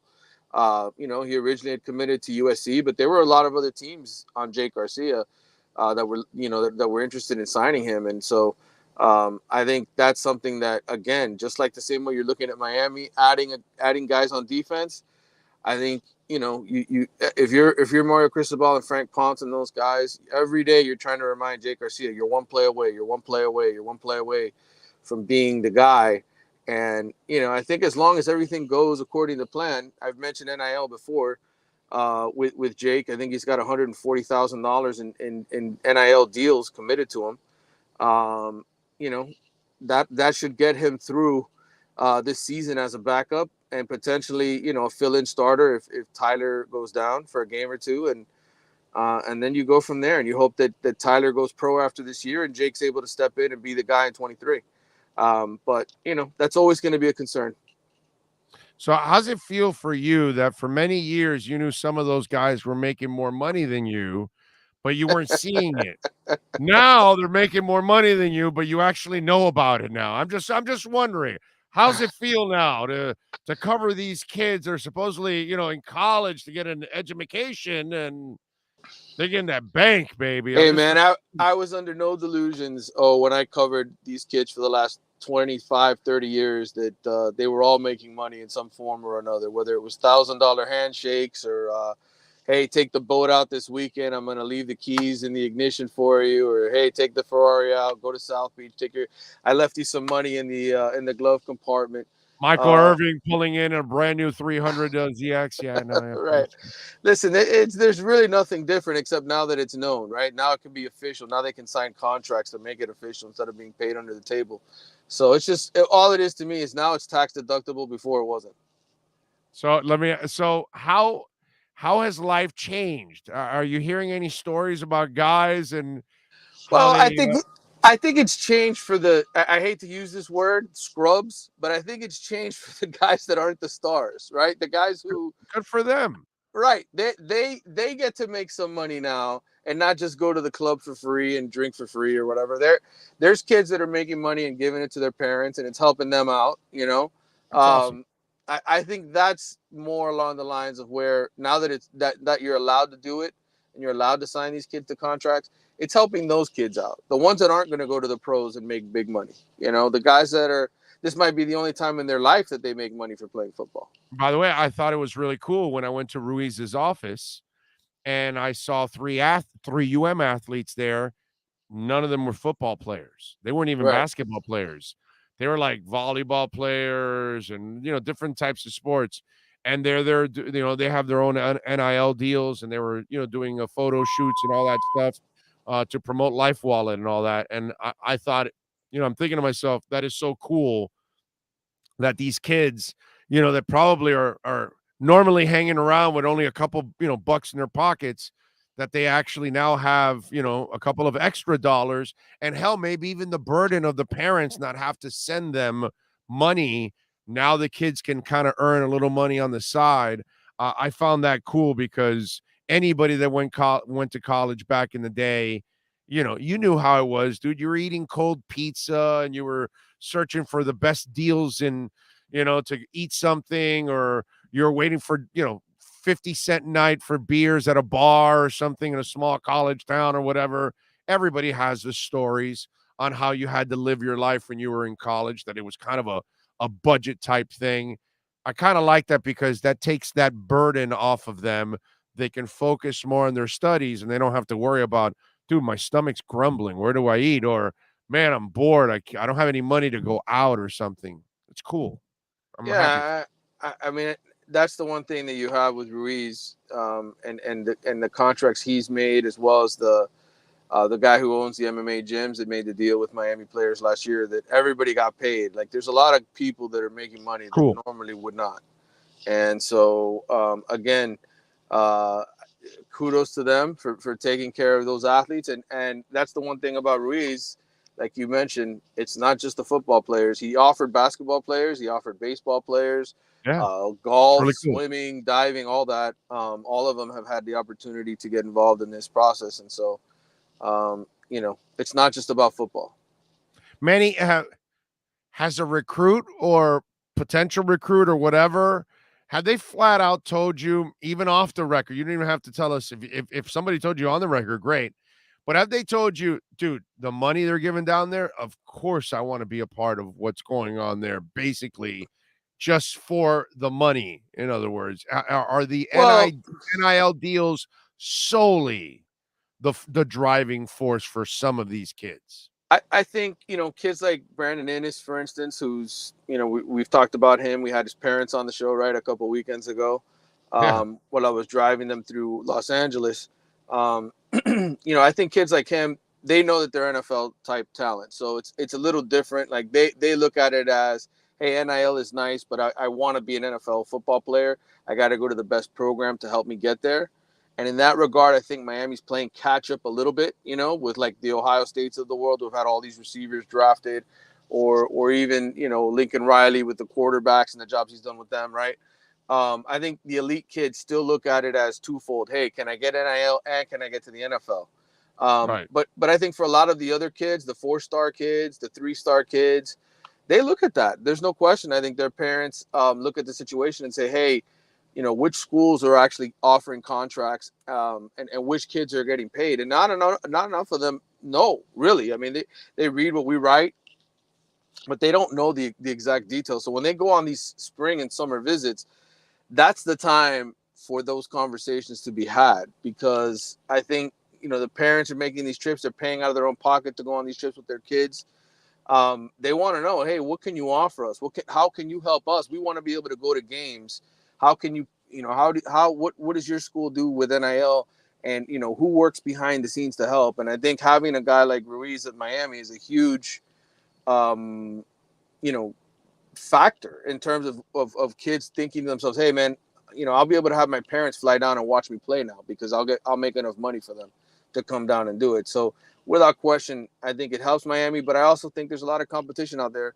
And I would say a lot of those SEC schools, a lot of those Big Ten schools, Pac-12, all the Power 5 schools, I think have some sort of setup where they're talking NIL with these kids in addition to what Miami's doing.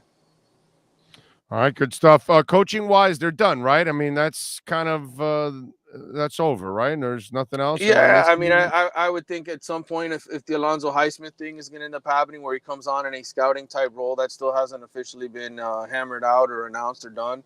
But that's been something that we sort of anticipating. But outside of that, I mean, I don't personally anticipate any other coaching additions. But again, if somebody wants to join the staff, if Ed Orgeron tells Mario, hey, man, you know what? I'm going to be a year out of football. I'm still getting paid by LSU, but I wouldn't mind being an analyst, or I wouldn't mind being, having some sort of role on the team.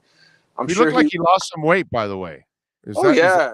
Okay, yeah. So I didn't know if it was like an angle or the picture or something. From the pictures, thinner, dude. From the pictures I saw, he did. Listen, it's a different, right, pressure cooker when you're in the middle of it, when you're a head coach and you got all that pressure on you and all the responsibility. You're eating bad. I thought you were gonna say he needs it to keep up with all the young women he's picking up. Oh no, that's a given, bro. That's a given with it. All right. Yeah. That's a good. Just want to make sure, because that's kind of what I thought when I saw him lose the weight. I go, yeah, right. He wants to keep up with them young women. You gotta lose that weight, coach. You gotta drop some pounds, baby. You gotta drop the pounds. So he's dropping them pounds. All right, what are you working on in the athletics so folks can check you out? Yeah, well, I'm back at work. I'm off vacation. Although right now, I drove all the way down to UM thinking there's practice today, right? But it was close to the media, close to the public. I guess it was a scrimmage. I didn't get the memo, so I drove all the way down there for no reason. So I'm like, you know what? You can't go to the parking lot and try to get an angle from it or something. Get binoculars. No, man. These security guys, are something else, man. They got their eyes peeled. They've got the little. So they're junior cameras everywhere. Oh man, they're all over it. This is trying to break into the White House almost. But no, yeah. So tomorrow is pro day. I will be out there writing about pro day, Canes pro day, and then the Athletics doing a series. And I know this is a UM show, but just to tease the athletic coverage, we're doing a series about programs on the rebound. Programs that have sort of fallen off, the Nebraskas of the world, the Tennessee's, the Arkansas.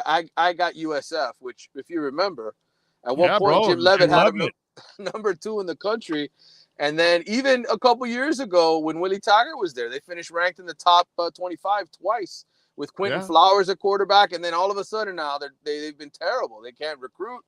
They've been 1 in 10 and 2 and 9 or whatever the record was the last couple of years. All because you put some kid in a shed. I mean, come on. Well, right? no, Levitt did? No, Levitt wasn't the one that put the kid in the shed? No. That was either Leach or the coach from Baylor. Okay. I forget now. It's one of the other coaches. But what Levitt did was he went into the locker room, grabbed the kid, threw him up against the locker, and punched him a couple times in front of the whole team. And apparently he was abusive towards other athletes on the team as well. And then he tried to lie about it. And then he tried to lie about it. Right.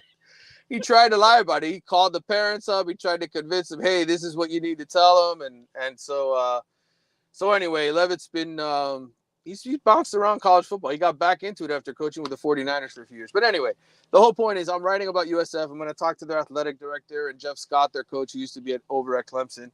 They're getting a new stadium that's going to be built in 2026, 27, around there, completed on campus. They have an indoor practice facility.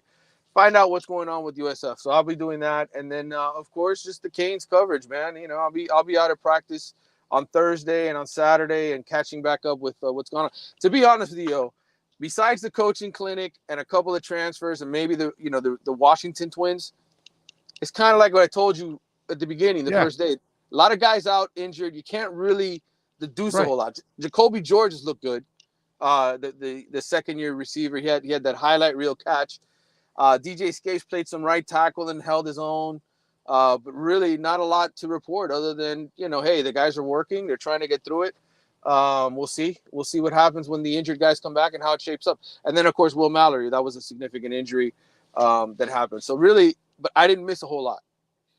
By the way, for that story, you think about it, Mike Mangino, Philip Fulmer, and Jim Levitt. The second they fired all three, those programs never recovered again. Nope. Ever. And you think about USF, I mean, they were in the Big East. They were in a Power 5 conference, right? They replaced Miami. I want to say they got to even a number 3 ranking. No, number two. Number two. They were number 2 before they lost to Rutgers on national television on a Thursday night game. And the thing about them is everybody's talking about, they're going to go to the Big 12, right? Now what happens? UCF goes to the Big 12 and nobody wants USF. They're like the forgotten, program that was on the rise. And they're in a great area to recruit, Tampa. I know, dude. I thought they had it going with Levitt. I thought they were headed to becoming a really good program overall. And then once they fired Levitt, they never recovered. And it's just, how screwy is that? Look at Kansas. Kansas football, Kansas basketball is what you respect. You never respected Kansas football. And then all of a sudden, Mangino had them playing decent football. In the Orange Bowl. They were in the Orange Bowl. I covered that game. Yeah, and all everybody could do is make fun of him because he's fat. Right. Who cares, dude? The guy can coach. Leave him alone. And but obviously he also had an abusive moment too, right? I think that was his deal too, right? I forgot what it was that led to his demise, but it wasn't lack of production. They were no. It was just they just kind of fell apart recruiting wise. I don't know if he lost some assistant coaches that were helping him out, but Kansas has never been the same, as you said, and Tennessee is forget it. Yeah, they're spending big bucks now trying to make it happen, brother. They're trying. No, to do they even brought back Fulmer as an AD, and it couldn't even work out then either. So it's just it's very screwy, dude. When you mess with the Magic, you know what I mean? Look at the Heat. They were in such a hurry to get Oladipo and Morrison. They kind of screwed up the Magic with all the young kids, and now they're going to try to recapture it again by putting those guys on the bench and put them on ice. Can't mess with what's working, man.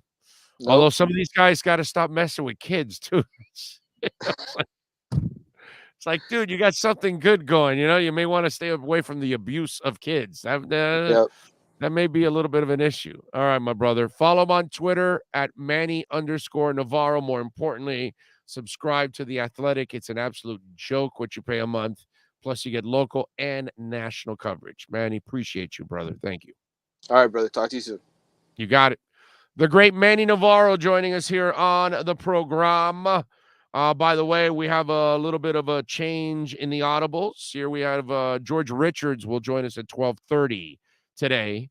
So he'll join us in the third hour. And then Omar Kelly will start off hour number 4 at 1 o'clock. So we'll have some fun with O, and we'll talk with him. Remember, on Thursday, we're at Hialeah Park. Looking forward to May 7th. And hopefully we'll start. I'll talk to Steve, see if we start giving away tickets for the boxing matches on the 7th. And that'll be in May, not April, May 7th. So we're looking forward to that. We'll have some fun. I'm going to get back from Vegas on the 5th, and then we'll be ready. We'll be on the 6th. We'll have our weigh-in show, and then the 7th, we'll all go check out the fights, man, and have some fun. Chuck E. Cheese, by the way, says, I understand the importance of market cap. Just think it's ironic that when I mentioned the very same thing of Crow, he went on a tangent calling me an idiot. Well, it depends on what we were talking. I don't know what we were talking about, Chuck. But the market cap for Crow is like 12 million, and it's at 50 cents. You know, the market cap for Shib's at 12 billion. The market cap for Shib is 15 billion, and it's 4 digits behind the decimal point, dude. That's why I'm telling you. So I don't know what see, again, context is very important on what you're talking about. So it depends on what you were talking about at that moment, which I don't know. But obviously, with the market cap and where Crow is at, it can grow a lot more. And by the way, Crow had a burning of coins too. They burned a ton of coins, which I believe like half of their coins they burned or something like that. And so their coins went up in value with all of that. So it all depends. See, you guys do things and you say things, but then you say them loosely and you say them without context. And that's the problem. So it all depends on what we were talking about market cap. It may not mean anything in the specific discussion we were talking about. In this one with Shib, it's just hard to imagine. Unless they want to, burn 80% of their coins, it's going to be hard for it to actually go up to it won't even go up to a penny, much less $1 if you have to do the math, because it'll be up trillions. And it just can't. It just won't get there. It just doesn't make any sense. So that's why you have to actually pay attention to what we're saying. Big O, have you bought any Hedera hash graph? No, I have not. But it is a good coin. Solid coin. Let's see. What else do we have here? No, that's crazy. I saw TVD the first couple times play. He sucks so bad. Yeah, but that you eventually. I mean, how many of you started a new job or something new and you suck at the beginning? Or you're not in a groove or whatever it is. That happens to a lot of people. And sometimes I'll give you a great example. I think there's going to be a lot of people, and you're going to watch this develop. Okay, be prepared. This is going to happen. I believe Tua is going to ball out. I really do. And not only do I believe Tua is going to ball out, those disbelievers, they're going to come to you and say, well, see, bro, he's not playing like this. I thought he couldn't play because, the whole situation around him. But obviously, look what's going on. And they'll try to justify why they didn't like Tua or believe in him. Meanwhile, those of us that believed in him were telling you the entire time, dude, we kept telling you that he didn't have receivers. We kept telling you he didn't have a line, didn't have a quarterbacks coach, an offensive line coach, didn't have a running game, but you kept saying he sucked. So now that he has this, now you're saying, oh, because no excuses. And that's what's going to end up happening. A bunch of people are going to say, oh, well, no, this is different now. No, you're just wrong. That's all. See, Dola says, now I got a crypto itch. 27 10,000th of a cent for Shib. Big O, do you think the Dolphins will try to trade up and get into at least a second round, maybe using one of next year's first round picks? I don't think they'll use one of the first round picks next year. I don't believe that at all. Now, could they trade a player that could get them a first or second round pick? Xavier Howard? Yes. Although he didn't say he was keeping him, but he did say they're trying to work on a contract still. I can read the quotes for you. For Chris Greer, he did address the situation there, and let me run it past you all so you can hear his words, because he did address the X situation. Here we go. Let me make sure I got this right. Where are we at here? Wait a minute. I gotta look for one of Barry Jackson's 86 articles, because that man writes like it's going out of style. He is writing constantly. Okay, let me see. Is that this one? I think this is the one. Let me see if I'm right here. Okay. On Xavier Howard, where are we at here? No, this is not the one. The problem is that Barry Jackson writes 4,000 articles. So I don't have the one. And then I'm trying to find it here on live radio. Damn it. No. Anyway, but he is basically saying that he is negotiating. Here it is. We've had conversations with Xavier's agent. We've had them for a couple of weeks in person. We'll keep those conversations to ourselves, not to the press. Hopefully, we'll get a resolution sooner than later. Xavier's done a lot of good things here for this organization for years. We drafted him. My second draft pick here. We're looking forward to him being here and helping us win. I wonder if he kind of wanted to mention that to hey, so you all know I drafted him. Did you notice that little, it was my second pick here.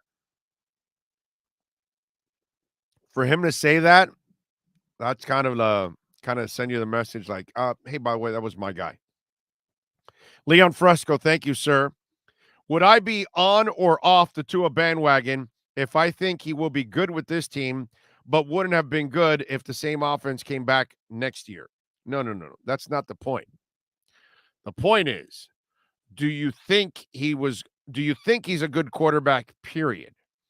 Now, if you don't, I hear noodle arm, too short, isn't a good athlete, doesn't work hard enough, isn't a good quarterback, gets injured too much, he can't play at this level, he's a backup quarterback.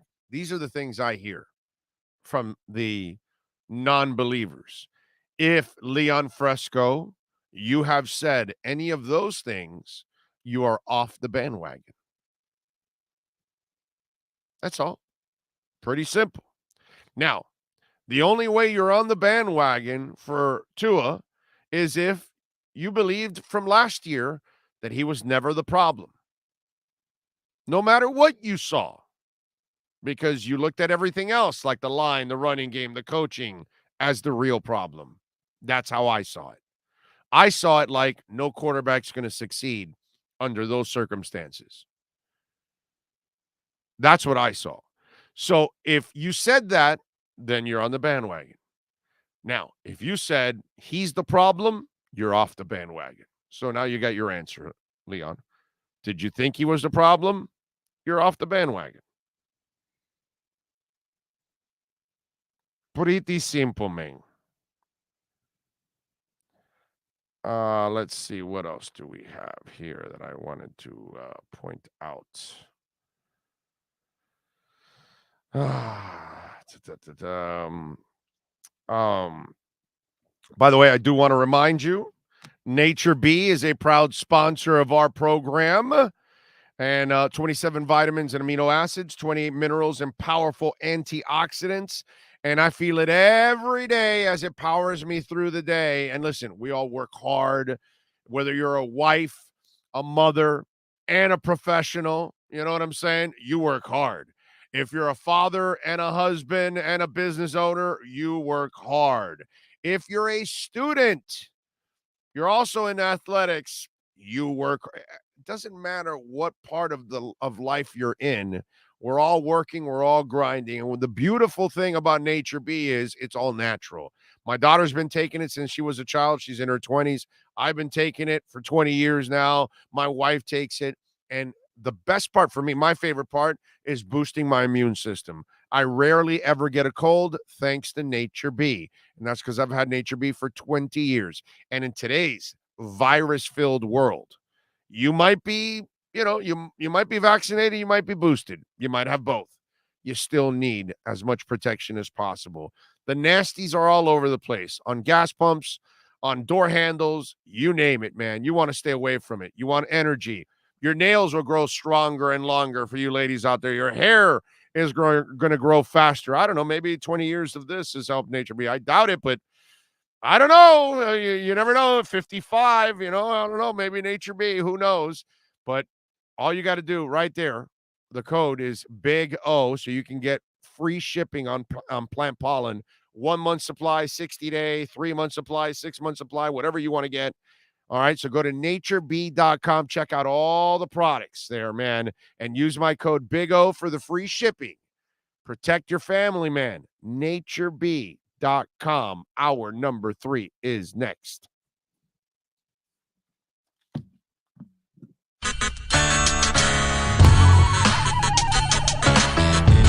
When you're ready to purchase a new home loan or refinance the one you have, American Dream Lending will make sure your loan experience is easy with fast approvals and quick closings. With many loan programs and competitive rates, now is the time to turn your dreams into reality. Ask about special financing for veterans. They never charge an application fee, and you will work directly with one of their experienced loan professionals. Stop dreaming and contact American Dream Lending today, 786-802-1727, or online at adreamlending.com.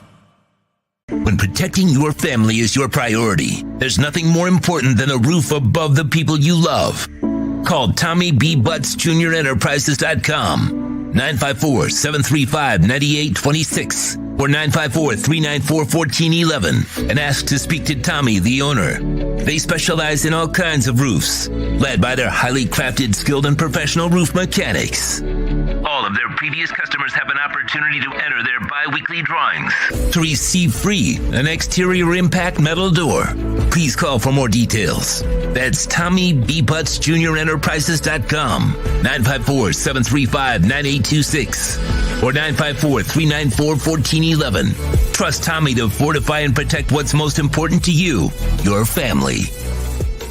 The Big O Radio Show is looking for an experienced salesperson in the radio or TV business. The candidate must have at least 5 years of sales experience in the broadcast business over the last 10 years. Please email your phone number and resume to bigoradioshow@yahoo.com. That's bigoradioshow@yahoo.com. Looking for an aggressive person who can help our platform expand into many avenues in our business. Reach out if you are the person that's able to make the difference.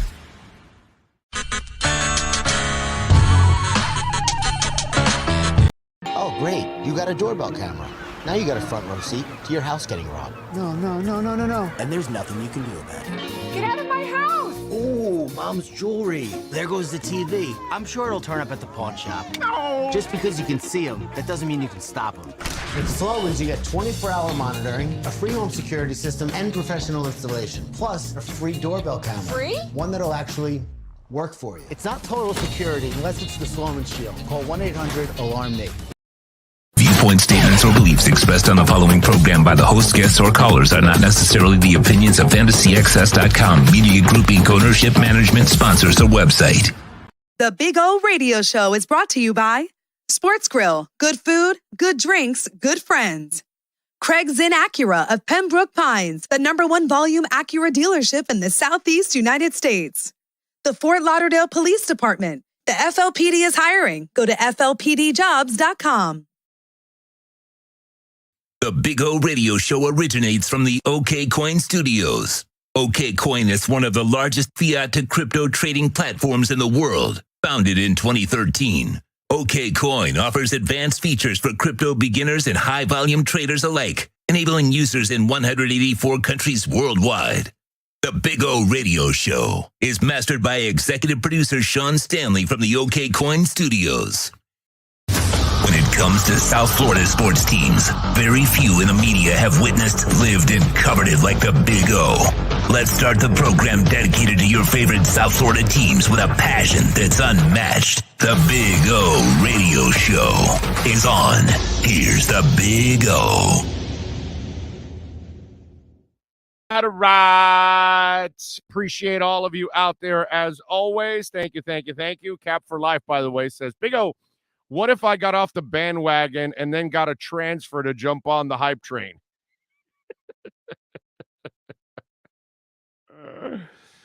We can't allow you on if you said he's not the guy. That's all I got to say. We can't allow you. But we will have fun waving at you, pulling away from the station, headed to the Super Bowl. Arizona's a good place to celebrate a Super Bowl this year. Yes. George Louis Ochoa says, smash that like button, guys. Help the algorithms, please. Please smash the like button. It is very, very important that you smash the like button. If Tua played for the Jets, he would already be considered Joe Namath Part 2. But he plays for the rivals, so it's well that, and Tua's 4-0 versus the Jets. Sit on it, Fonzie. Tua has training videos on YouTube. It's not Tua. It's his trainer, Perform, that puts the videos up. Do not blame Tua for any of the videos, okay? He's not promoting himself. That's Perform promoting him and other players, because he puts a video of other players too. They just point out the Tua ones because obviously, but he trains several athletes. That's his thing. So he wants to put it out there and help out. And by the way, if Tua does well this year, which I expect him to, do you think Perform might get a little business out of that? Yeah. Because he's the guy working with Tua in the offseason. So that's what it is. I love when people, well, why does he put up the videos? It's not him, bro. It's his trainer. It's part of it. Big O, is it fair to say Tua gets a clean slate since he has a coach who actually cares about him in the NFL? Yeah, no, there's no doubt. Cigar Social Club says, Big O, can we create a list on the show and also include followers who are kicked off the Tua bandwagon, please? We can cross-reference the list when Tua balls out. That would be good. That would be good. I don't know who's going to be in charge of it, but yeah, that would be good. Chad says, I was hyped the moment we drafted him. If he did not get hurt, he would have been the #1 pick. People forget quickly he was the QB everybody wanted until the injury. Exactly. Michael says, 28 years old. I wish I had as much hair as Big O on my head. Thank you, my brother. It doesn't get past me every day of my life that I am super blessed, and I don't dye my hair, no plugs or anything. Not that I wouldn't do it. I mean, maybe I would if I can save some of it, or maybe I would have some transplants. But no, I've never done no transplants. I don't, what is it? Grecian formula or whatever the hell that thing is called or whatever. No, I don't dye my hair or any of that kind of stuff. So yeah, I'm super, super lucky. I don't even know how I have such dark hair still at 55. Yeah, it's a weird thing. I got to admit.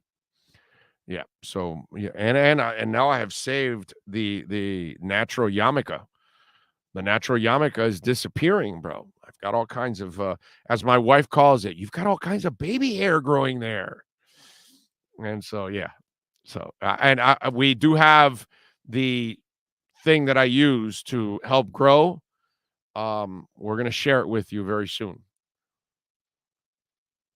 It might help some of you out there that are losing weight, not losing weight, losing hair. I need to lose weight. You know, it would be good for me, probably. I probably, not that I can afford it, but I probably would need a trainer. That would probably be the only way or the best way for me now. Like an appointment thing that I have to go every day and go train, and somebody just, puts me through hell every day. That kind of crap. That's probably the only way I will end up losing weight, because I have to start working out. Let's see, what else do we have here on the chat board. Big O, you said 30 minutes ago when you went on a rant that people are allowed to change your mind. Yeah. Definitely. Of course.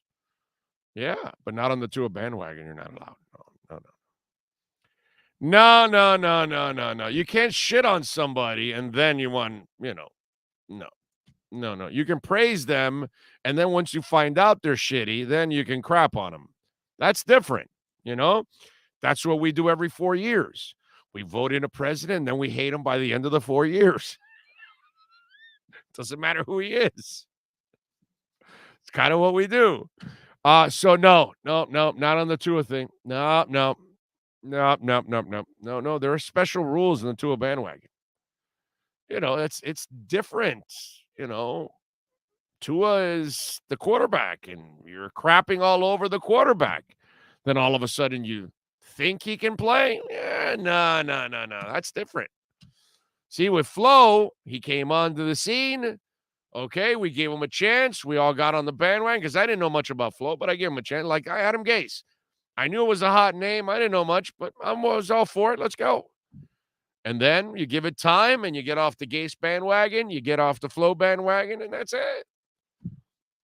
But when you're crapping on Tua from the get-go and you're blaming him for the problems of the Dolphins, you don't get to get back on the bandwagon. When you say he has no arm, you don't get to get back on the bandwagon.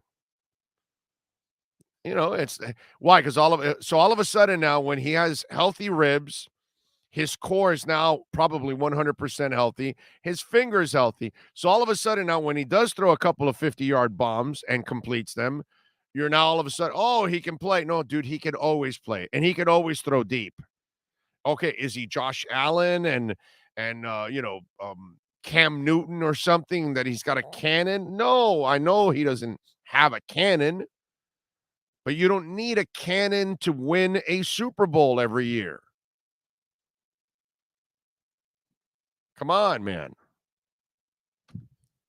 So there you go. There are special rules to be on this Tua bandwagon. We just can't allow you to be crapping all over our quarterback and then all of a sudden say, no, I like him now. I mean, have you ever picked up a woman that way? Wow. What the hell's wrong with you? You look like crap. Your bra is showing. Your panties are torn. What's wrong with you? You're skanky. Following week, damn, you got some stank-ass breath, woman. Go get some toothpaste, some mouthwash. Following week, hey, you look fantastic. I would love to take you out. Is that what you're doing with women? Crap all over them, and then the third week, you give them like a compliment. You think she's going to say, oh, yeah, let's go. No, sorry. We're not doing that. You don't get to crap all over our quarterback and then all of a sudden say, oh, wait a minute. No, he's good now. No. No, we're leaving your ass on the side of the road with Omar Kelly, with Joe Shad, and Alan Poupart. Okay? We're leaving you on the side of the road with all three of them. You guys can hang out with them. Cam Wolf is still on it. And what's it called? Marcel's on it. Kind of. Right? Marcel's kind of like he's kind of like on a fire truck. You know how the fireman's on the back holding on and ready to get off? That's kind of Marcel. Marcel's kind of in the back, you know? Yeah, we're pretty close to, kicking him off, but he's still hanging on. As for Omar, Joe Shad, and Alan Pooper, no. They get no rides. None. So when we're all celebrating the Super Bowl win and he's lifting up the Lombardi trophy with one arm and the MVP with the other, you're not on the bandwagon. You don't get to high five us. You don't get to hug us. No. We're going to remember. We're going to buy shirts that say I crapped on Tua, not allowed on bandwagon. And we're going to hand you that and you're going to have to wear that. Mob Rule says, I would not have drafted Burrow over Tua had there been no hip injury. 3 years of solid production is preferred to 1 year, 3 meh years before it. I got you. I get it. That's right, Big O. Alan and Joe are going to eat crow. Damn right. And Omar. That's right. Damn right. They're all going to eat crow. McDaniel will take the greatness out of Tua. I'm so happy they build around Tua. Let's go. That's what Lulu is saying. Thank you, Lulu. Appreciate you. So McDaniel had several things he addressed yesterday. He talked a little bit about Parker, and hopefully that might be a trade that happens. They can pick up another pick, which is good. He plans, obviously, talked about Gesicki. No plans on moving Gesicki. I'm really interested to see how Gesicki is used because he is a weapon and he is a mismatch. So that's something that you can use. Talked about how he gets offers the last 2 off seasons for Michael Dieter. Interesting. And he did point out that he only played a few games at center, which was like, 8 or 9, 10 games, whatever it was. So he didn't play a lot. And he kind of needs more work there. And I think with these guys, hopefully they can get the best out of him too. So there were a couple things, he obviously addressed the Brady news, which was just silly ass news. I told you guys from the get-go, that one just didn't make any sense. And he also mentioned that Tyreek Hill wants to have, a couple touches on special teams. And I think they will. And we talked about it with Cam and it'll be situational. It'll be late game thing. You need a spark, something like that. But I don't know if I want to put Tyreek Hill back there a lot. Okay. Go find a regular returner and use Tyreek Hill sparingly is what I would do with that.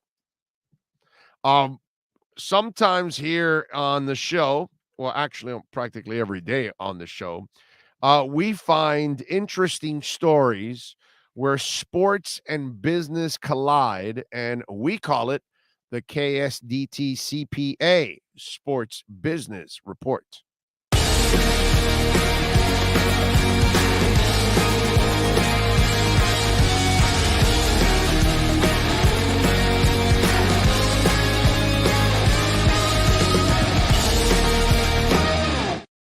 All right. Thank you. And by the way, thank you, Cigar Social Club. Hit the like button, he says, for the Big O Show as he sends in a super chat. Thank you, my friend. I appreciate you. And yes, please hit the like button, man. That's really, really important for us.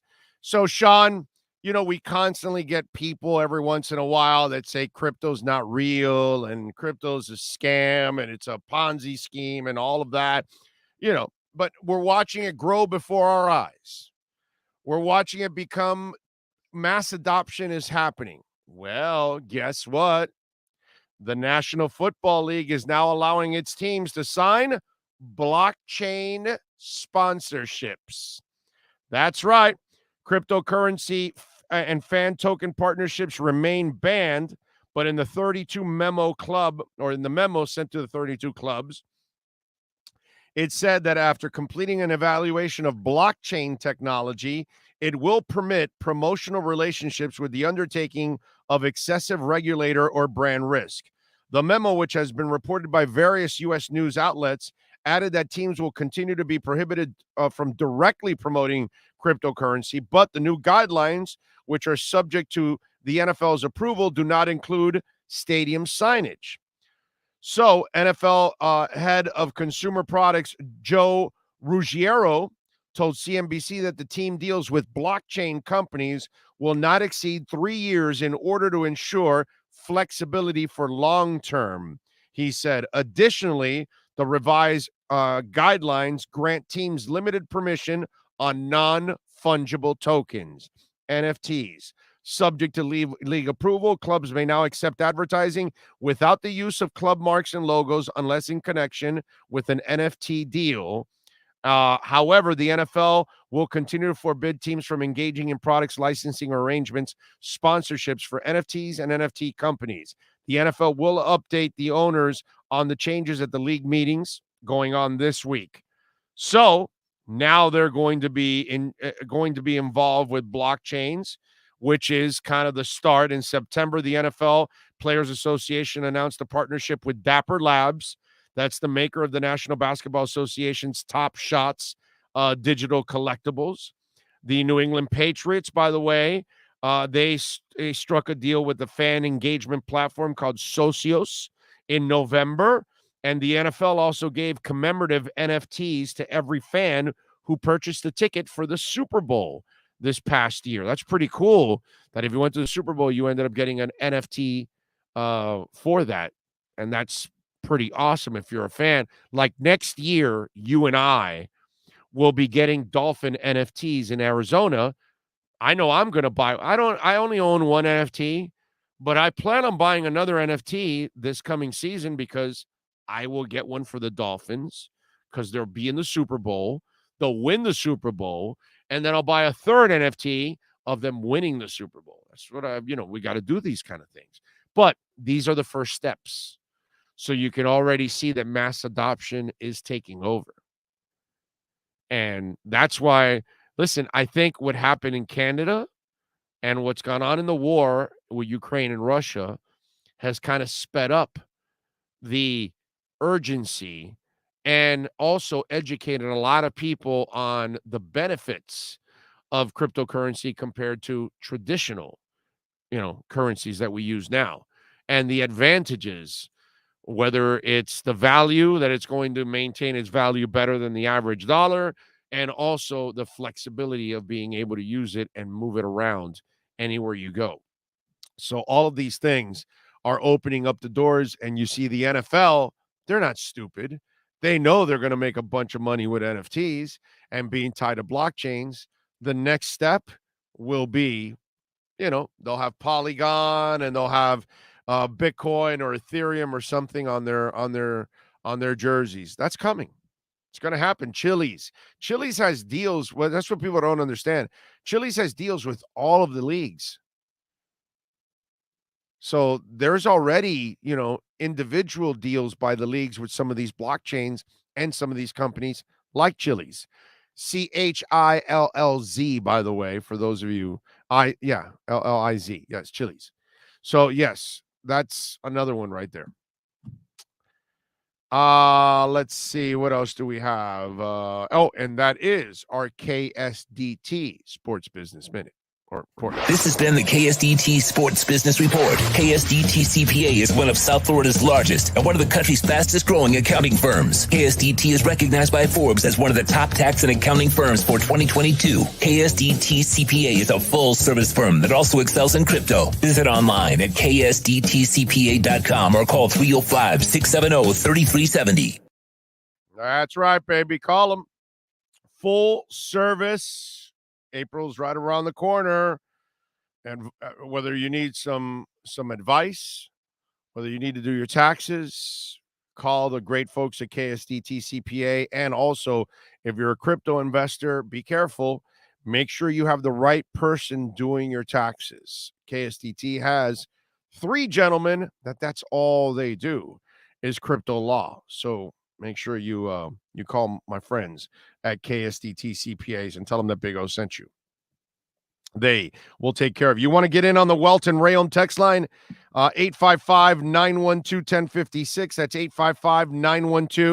1056.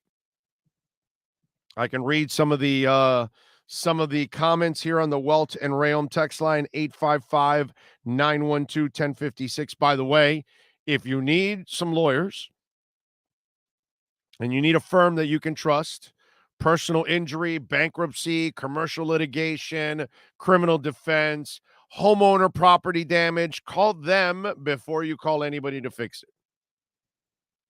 Okay? I'm telling you. So do it, baby. They will take care of you. Let's see. Thanks for the great show today, Orlando and Sean. Your hard work shines through quick. In my wife and I and other Dolphin fans, welcome at Tommy Rockers when you do your show on Wednesday live at Tommy Rockers. Day before the draft, we are arriving a day early before the draft to relax before everybody rolls in on Thursday, and we're staying in Vegas through Saturday. Awesome. So we will see you there because Wednesday we are doing a show from Tommy Rockers. Yep.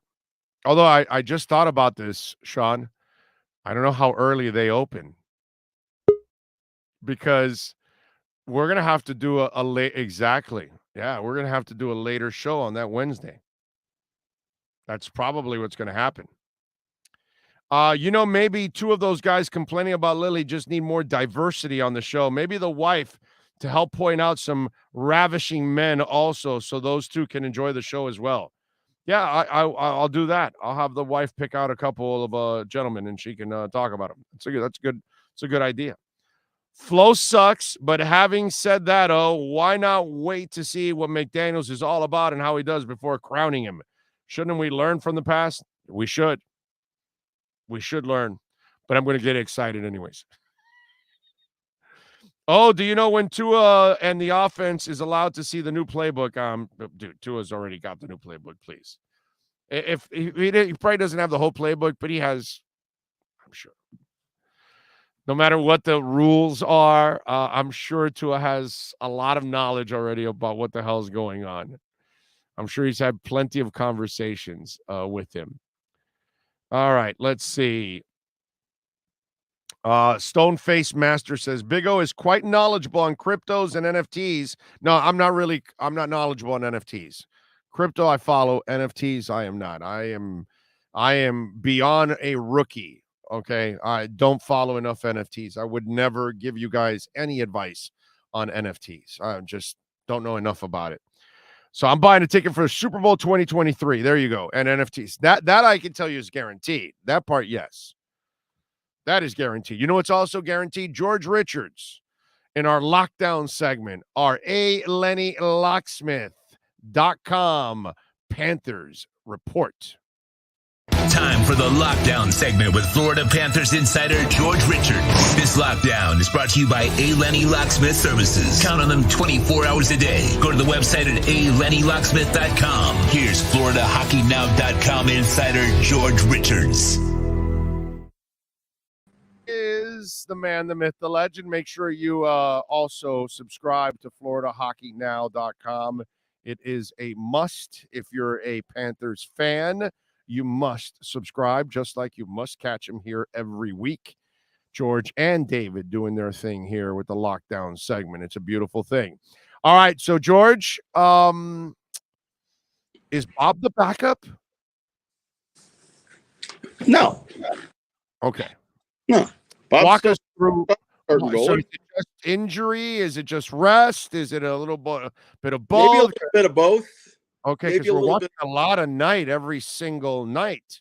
Well, I mean, that was a road trip. I mean, since I know, no, Sergei Bobrovsky's still your starter, but listen, they don't want to ride him into this. You look at how Columbus used him in the past. He would play 31 out of 32 games, down the stretch because they needed to get in by a point. Grant Fuhr, remember Grant Fuhr, wouldn't miss a game in 87 world, years. But yes, yeah. I mean, no. So Bob will be fine. Just they'll let him play. I would think they get him back into a rhythm. If I had to guess how the Panthers are doing this, when you look at the last 2 weeks of the season, I think you'll see. Let's say there's 6 games. I think you'll see Bob play 5 of those 6. Let Knight get 1. Oh, wow!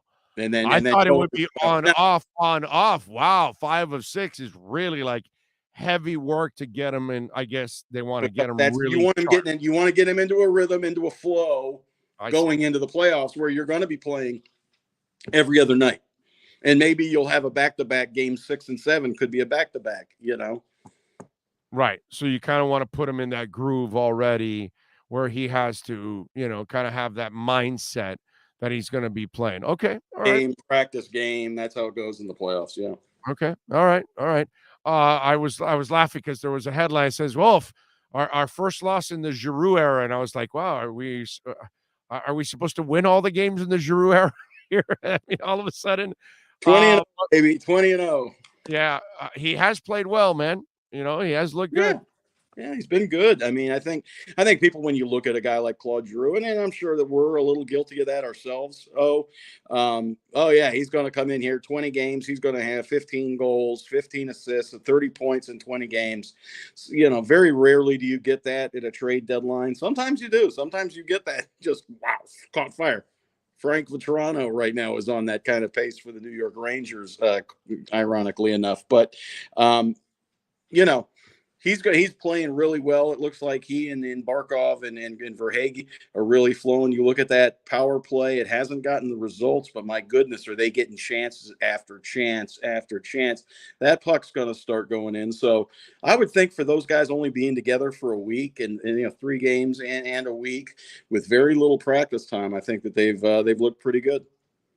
Have you heard? I don't know if they share this stuff with you. Anything on Ekblad, how he's doing? No, I mean, and they won't until we see Ekblad ourselves. They're not going to say boo about it. The only time they ever announce injuries or if surgery is needed, which in this case it is not, which is obviously a great sign for the Florida Panthers. And again, he's on long-term injury reserve. He's going to, unless somebody else that has a big salary goes on it long-term injury reserve, the Panthers are over the salary cap. Without that money, he's not playing until the playoffs. So There's no reason to update or anything else. But we'll see him sooner than later, and we'll figure out what's up. What'd you think of that Toronto game? Not impressed. That was one of those games where it was obvious that Toronto really, really, really, really, really needed that game, and the Panthers didn't. Toronto and the Florida Panthers are in complete opposites right now, as the Panthers right now have a very comfortable lead in the Atlantic Division. I believe they're 6 points up right now. That would have been 8. Sometimes it's hard to fake that intensity. And I think that Toronto really after losing Saturday night in Montreal, they had to get at least a point out of Florida. And they did. They got both points. They could, so that was a 4-point game, 4-point swing for them. So that was a well done by Toronto for Florida. I think it's excusable at this point. And I don't want anybody to think I'm a homer at this point of the season. When when Miami Heat had LeBron and Wade and they lost to Atlanta on a Sunday night, nobody said boo because they were 18 games in front of it. Same thing here. That's what I wonder also with these guys, that are they a little bored, because this is how can you not be? This is such a dominant offense, dude. Yeah. Holy shit, dude. I mean, like this is an offense like when they want to pressure you, they will score, bro. Yeah. They will score because they just have so many people coming at you. And I think that when I'm watching that Toronto game, it's like that oomph on offense wasn't there that night. You know what I mean? Right. And then obviously it then trickles down to the defense. You know what I mean? How would you grade Knight overall throughout this stretch here that he's played a lot of games? I think he's been fine. I think he's been let down a lot. I think Florida's defensive play needs to dial it up a notch. It hasn't been very good. I think, a lot of people are like, oh, Knight. Hard to blame Knight for any of those goals the other night in Toronto. I know that there were, maybe one that he gave up. He gave up. I was going to say one. Yeah, a lot of being hung out to dry kind of stuff there. This is great experience for Spencer Knight. That's his first game playing in Toronto in front of, 20,000 fans in Toronto and the hockey center of the universe. So that's great experience. I think he's been fine. You're not going to hear me complain about the goaltending play right now. Florida's defense right now definitely needs some work. You could tell that they're missing Aaron Ekblad. You could tell they're working in some new guys and things of that sort. guys in new positions than they were. You can see that, and that'll come with time. That's the beauty this time of year for them, by the way. Yeah, no, exactly, because they have built so much, equity at this point that you can kind of coast a little bit. You can kind of take a night off, and it's not, man, this is a grind, dude. I mean, to 82 hockey games is a whole different world than 82 basketball games, bro. Especially when you know where you're at. If you're fighting for position and that's a different deal. But I've just noticed ever since the trade deadline ended, there's kind of been a, maybe some of the air's let out of the balloon. Yeah. Deadlines on Monday. Everybody's excited because here comes Claude Giroux. Tuesday, we got, all right, let's go. And then, by Friday, you're like, we got another one of these. So, especially when you look at the Panthers schedule. Oh my gosh. Yeah. Walk us through tonight. What are we expecting against the Canadians? Yeah, you've got a last place Montreal team. Next up, you've got a Chicago Blackhawks team that's been out since Thanksgiving. Then you go to Buffalo. They've been out since Thanksgiving. So Florida, of their 17 games, I believe only 5 or 6 are against teams that are even in the playoff consideration. So you've got to deal with that malaise, because the Panthers know Montreal's not any good. They know Chicago's not any good. They know Buffalo's not any good. So again, when you talk about boredom, sometimes that happens. Has Brunette told you how he has to motivate these guys for this kind of stretch here to kind of finish strong? Because obviously you don't want to. I don't even think they're going to lose their edge, but I guess it's kind of a cliche that you would think. I think if you're the Panthers, you're happy about the schedule at the end of the year. You've got Tampa. Your last home game of the year is Tampa, and then you go to Canada. And even though you're playing the Montreals, you've got a Boston game in there. The last 3, 4, 5 games of the year, you can set your focus a little bit. You don't want to be. Yeah, you don't. We've seen, how many times have we seen it? These teams that coast into the playoffs definitely lose their edge. But I think with the Panthers, they're trying to win this division. They're still playing for something. But again, they've got a nice, comfortable lead. They'd like to keep that. And I think that they've got the schedule indeed to do it. All right, what do you got going on Florida Hockey Now right now? Florida Hockey Now, we've got a story coming up here in the afternoon to preview tonight's game. The Panthers are playing Montreal. Listen, is Montreal one of the first, I think the first team to be eliminated from playoff consideration? They gave the Panthers all they could handle last Thursday night. So these games are still fun. You've got players obviously playing for jobs. These games can be intense. The Florida Panthers have to know that, or they could find themselves down 2-3-0 to a team, and you'd be like, "What the heck just happened?" So, the NHL is still very competitive, and the Panthers can't be caught napping. That's for sure. By the way, it's a joke to subscribe to Florida Hockey Now. I think I pay like $3 a month or something stupid like that. Listen, I pay more for coffee for like 80 articles a month. Yeah. So you it's great. But one of the cool things you do on Florida Hockey Now, and explain to folks that in every game you have kind of that article where it breaks down the betting angle of it. So why? Because people I like to make crypto investments. Well, some people like to make sports investments. Sure. And Florida Hockey Now is an assist in those sports investments. Walk them through that, man. Oh yeah, go to FloridaHockeyNow.com right now. You can check out the lineups for tonight's game, but also the lines, baby, the odds. Who's favored in this one? Little hint there, Big O. The Panthers are big favorites tonight against Montreal. I'll tell you what, I didn't know this was going to turn into a gambling segment, but how is the over-under every night for the Panthers at home 6.5? Are these bookies not paying any attention? These home games for the Panthers, sometimes they've had 6 goals on their own by the second period. So Yeah. So take the over every single time. You got to take the over when they're home. Yes, exactly. I think by now they'd be at 7.5. Nope, still 6.5 over-under. So on the total, but on betting on a favorite. Oh, dude, hockey screws you over with that empty netter, man. And the Panthers are like minus 420 or something. So yeah. It's 420 somewhere, baby. It's 420 somewhere. So make the bet and then do something else on 420. Yeah, free country. And complete the perfecta, as they say. There you go. And then complete the trifecta. Go to FloridaHockeyNow.com and subscribe and support George and keep up with your Panthers, dude. He does a great job of covering them. Thank you, George. Appreciate you. My Good brother, seeing follow you. him on Twitter also at George Richards. Enjoy the Okie, my friend. Thank you. Thank you, brother. Be good. You got it. There you go. George Richards locking it down, Panther fans. This has been the Florida Panthers Lockdown segment, brought to you by A. Lenny Locksmith Services. Count on them 24 hours a day. Call 855-869-5625 or go to the website at alennylocksmith.com. He's a good dude, too. That's the other thing. You're also supporting a great human being who, a lot of people that are in our business, not all of them, but there's a lot of us that actually really give a shit, that we actually care about what we do. It's not just about doing the job, because it's a pain in the ass. There's a lot of BS that we have to.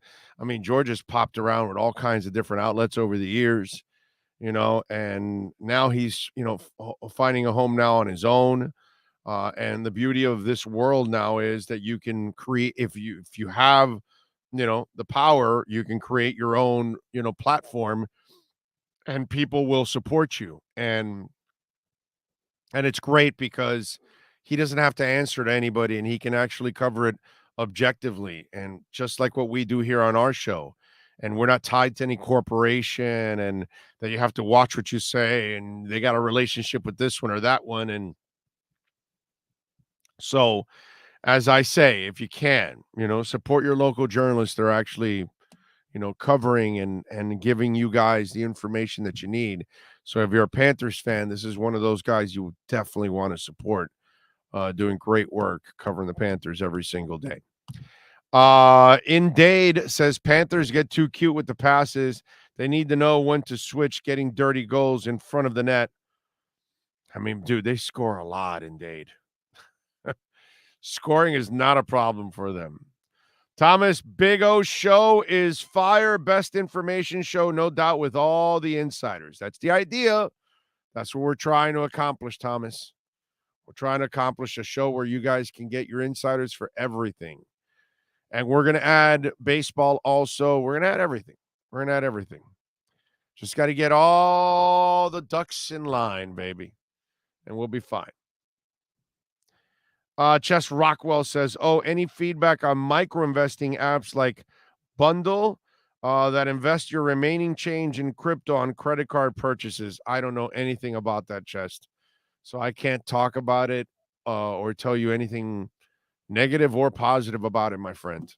I don't know anything about that. I'm pretty much a straight crypto investor. That's kind of my thing. I can't lead you into the NFT world because I don't know which ones are going to be good or bad or whatever. And then there's some other things that, if it's not my wheelhouse, I'll happily tell you, not my wheelhouse. I don't know. So unfortunately, Chest, I cannot help you with that, my friend. That might be a good thing. It might be a bad thing. Not sure. Joe says, Big O, my son saw you at the Slash concert. He couldn't say hi. Oh, because you were in the smoking section. Why, he wasn't allowed? Oh, yeah, because I was outside hanging out. Yeah, I was talking with New York City Dave, who I saw at the concert. And, yeah, that's it. It was only New York. I was talking to some other gentleman, but I didn't know who he was or anything. But New York City Dave I saw, what's up, New York City Dave? He's putting together a band, he told me, an Alice in Chains band, which is cool. So, but anybody could walk in there. It wasn't like I was smoking. Everybody else was smoking. So you should have come by and say hi. I just got, it was just, I think I was there mostly for the opening act, which I had no interest in. And then before the opening act, I was just hanging out there on my phone. That's it. Yeah, because, that's why. Because they had places to sit there. You didn't have a lot of places to sit inside. So that's why you had to stand. So I felt like sitting because I was going to stand for the concert.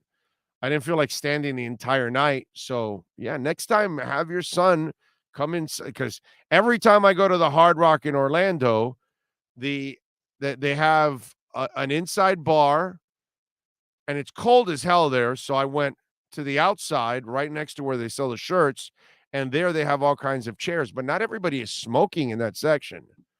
So just in case. If you want. Let's see what else do we have there. But please, Joe, have your son say hi next time. Big O firing a few darts. Where? Any darts? Let's see. To do smoking, I feel all right, and Mama, I'm not joking. There we go. Nothing wrong with that. This year, it's gonna me sink or swim for the front office in Tua. I'm sure a lot of people feel that way, man. I'm sure a lot of people are at a point where they're kind of out of patience with Tua or Greer or the Dolphins or whatever. So I'm sure that that's happening. Hey, the Bills are getting a new stadium. Taxpayers are going to pay $850 million. And look, I know we're not a Bills program or we give a rat's ass about the Bills or anything like that, but I care. Do you know why I care? I don't want to see them lose their team. I'd like to see them stay in Buffalo. The fans there, whether we like them or not, okay, and I get it because we're Dolphin fans down here, so obviously we go against the grain against the Buffalo fans, but they're good fans. They support their team. They deserve to have their team there. It reminds me a lot of the Browns. And when Art Modell picked up and left, I was disgusted by that. I felt terrible for the fans because all they ever did was pack. Was a Municipal Stadium, I think it was called, right? Cleveland Browns was Municipal Stadium or something like that. And it was just like the mistake by the lake, right? Or whatever. I just kind of felt terrible for those Browns fans because the Browns fans are some of the best NFL fans on the planet. Okay? Their team may suck, and the franchise has been terrible for a long time, and maybe, what they've done now, we'll see if that turns it around, although, they went down a dirty path to sign that dude and took a lot of chances, but we'll see if it pays off. But I felt bad for them. And in Buffalo, those fans don't deserve to lose their team. They've supported that team since the AFL days. Now, the interesting part is taxpayers are going to pay $850 million, considered to be the largest public commitment for an NFL facility.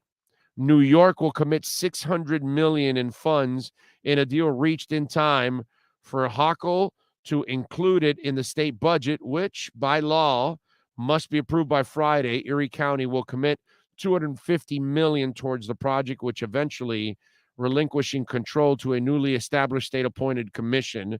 The NFL and the Bills agreed to commit $550 million in financing, with team owners Terry and Kim Pegula share coming in at $350 million for a facility projected to open in time for the 2026 season. And I give them credit in this sense too. It's not going to be a dome. They're going to keep it open, which if you're in Buffalo, just like Miami, you don't want a dome, dude. You want hot. You want 1:00 games. You want humidity. You want the other team dealing with that humidity. Same thing if you're the Bills.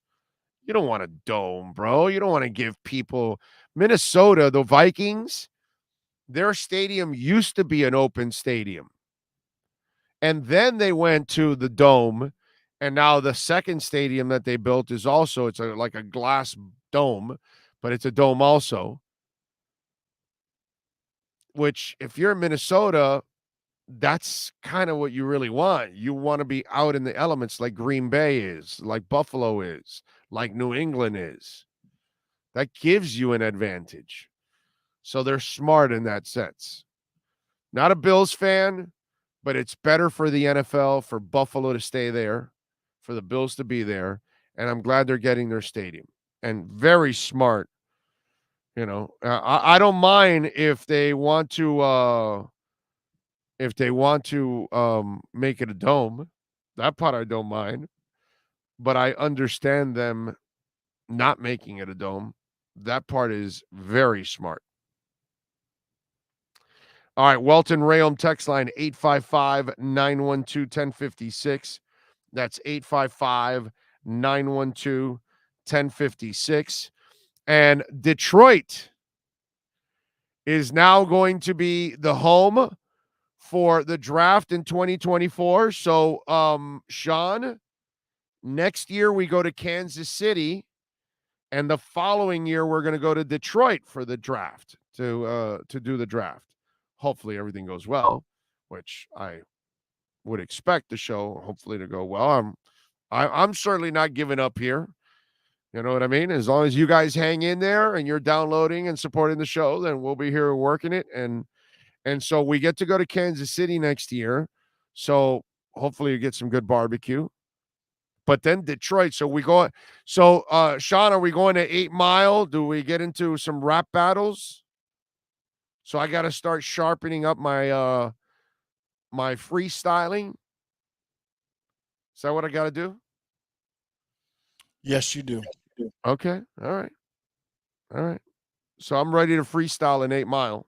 You'll be old rabbit. Where are we going in Detroit, man? Well, we got a couple of years to worry about that in Kansas City. I'm actually looking forward to the Kansas City one. I mean, Detroit, there is a lot of things that we can go see. So that won't be too bad. Definitely got to go to what is it? Barry Gordy's house, Hitsville. I gotta go see that, dude. Oh, that is going to be awesome to be able to witness that. But in Detroit, not only do they get the draft in 2024, but they've also been selected for Hard Knocks. Dan Campbell on Hard Knocks. It's so awesome. They, when they picked us, they just try to find the train wreck. And I mean, Dan Campbell, the Lions, that's a train wreck right there. Joe Philbin and the Dolphins, that's a train wreck. Dallas Cowboys, always a train wreck. It's kind of what they do on HBO. They kind of attack the really crappy franchises, and they try to get those, because, hey, who doesn't love, a car accident, a train wreck, a disaster? I mean, that's why the Kardashians are so famous, because they are train wrecks with giant asses, but they're train wrecks. Kanye West, he's a train wreck. You're popular when you're and the Detroit Lions and Dan Campbell. Oh my God. And listen, I've never bought any of his bullshit. I didn't buy it when he was here in Miami. I laughed at all this crap. When he was running the Oklahoma drill in the first week, I knew that this was a joke. And when he took over for Detroit, I knew it was an even bigger joke. And it's been that ever since. I don't think that guy will ever convince me that he can be a good head coach. Oh. But, hey, listen, I want to thank HBO for providing us the entertainment. It's freaking awesome.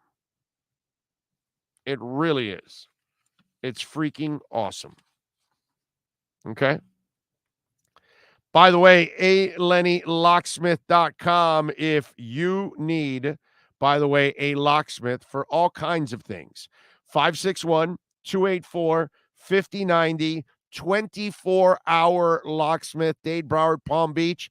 By the way, we also have offices in Tampa and Orlando and even in Phoenix, Arizona. So they've got 10 offices, most of them here in South Florida, all throughout Dade, Broward, and Palm Beach. But he's got a couple of other offices also around the state. Residential and commercial locksmith, car, whether you need a replacement or programming with the keys, call Lenny right now. Tell him the Big O sent you.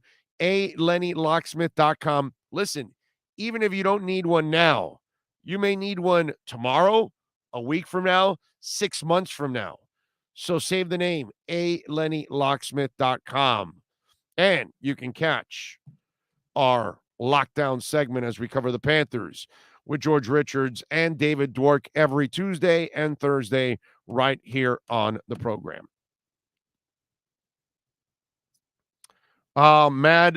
Made Page says, I'm confused. Browns are dirty for acquiring the accused Deshaun, but the Dolphins are clean, although acquiring Tyreek, the convicted abuser. I am biased either way. Everyone deserves redemption. Yes, but one is in the middle of the cases. The other one isn't. Yes, both are risks, but one is past it for a couple of years. The other one is still in the middle of it. I'm not sure if you don't understand the difference. And I'm pretty consistent. Didn't want him for the Dolphins. So you're acquiring somebody that's in the middle of a legal mess. And you really don't know what went on. So, and it's not with one person, it's with a whole bunch. And you know, something tells me, I mean, did you see that follow-up story? He would take his own towels. He drove out of town to go get the massages. Allegedly. I'll talk about the massage. So that story is so shady. You know, but it's something going on right now. You know, you're acquiring somebody in the middle of a legal mess. Yeah, that's dirty in my book, but whatever, bro. Listen, it's not a good look for the NFL. You made him the highest paid player in the history of the game. Complete guarantee. This is a terrible, terrible look, dude. Terrible look for the league. Big O, it's so sad that most people don't learn the golden secret of wealth. Invest 10% of all you make for long-term growth. Amen to that. All right, let's take a break. Hour number 4 is next. Omar Kelly will join us right here on the Big O Radio Show. Why is it that you get locked out in the worst moments of your life? Where are my car keys? Man, I can't find my house keys. In those frustrating moments, you need a locksmith you can count on. A. Lenny Locksmiths in South Florida, from Miami to Port St. Lucie. In Central Florida, A. Lenny locks it down in Orlando and Tampa Bay. Lockouts or lock changes for home or business. Car key replacements and programming all model cars. 24-hour service. Call them at 855-869-5625. Go to the website at alennylocksmith.com.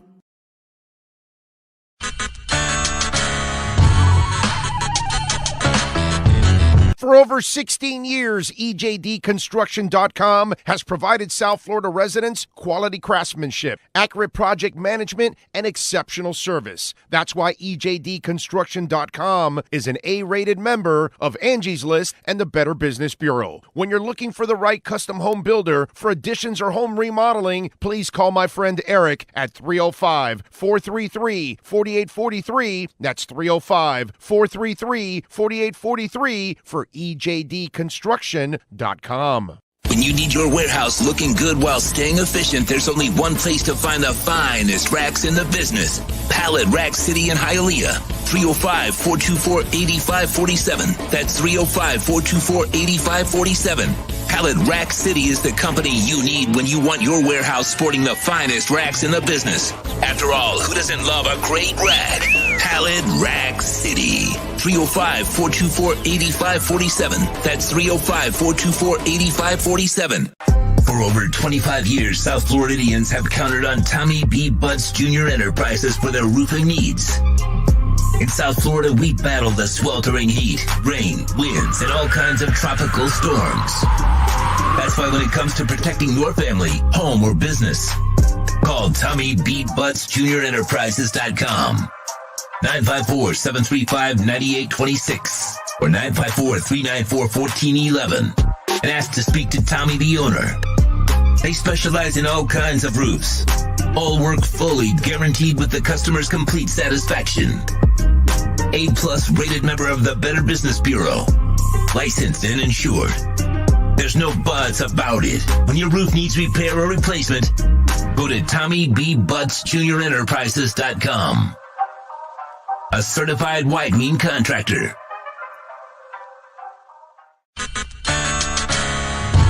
The viewpoint statements or beliefs expressed on the following program by the host, guests, or callers are not necessarily the opinions of FantasyXS.com, Media Group Inc., ownership, management, sponsors, or website.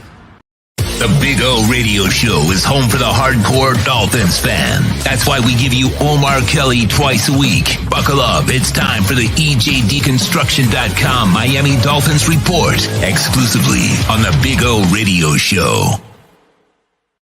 Hey, there he is, the man, the myth, the legend that is Omar Kelly. How you doing, baby? You doing all right?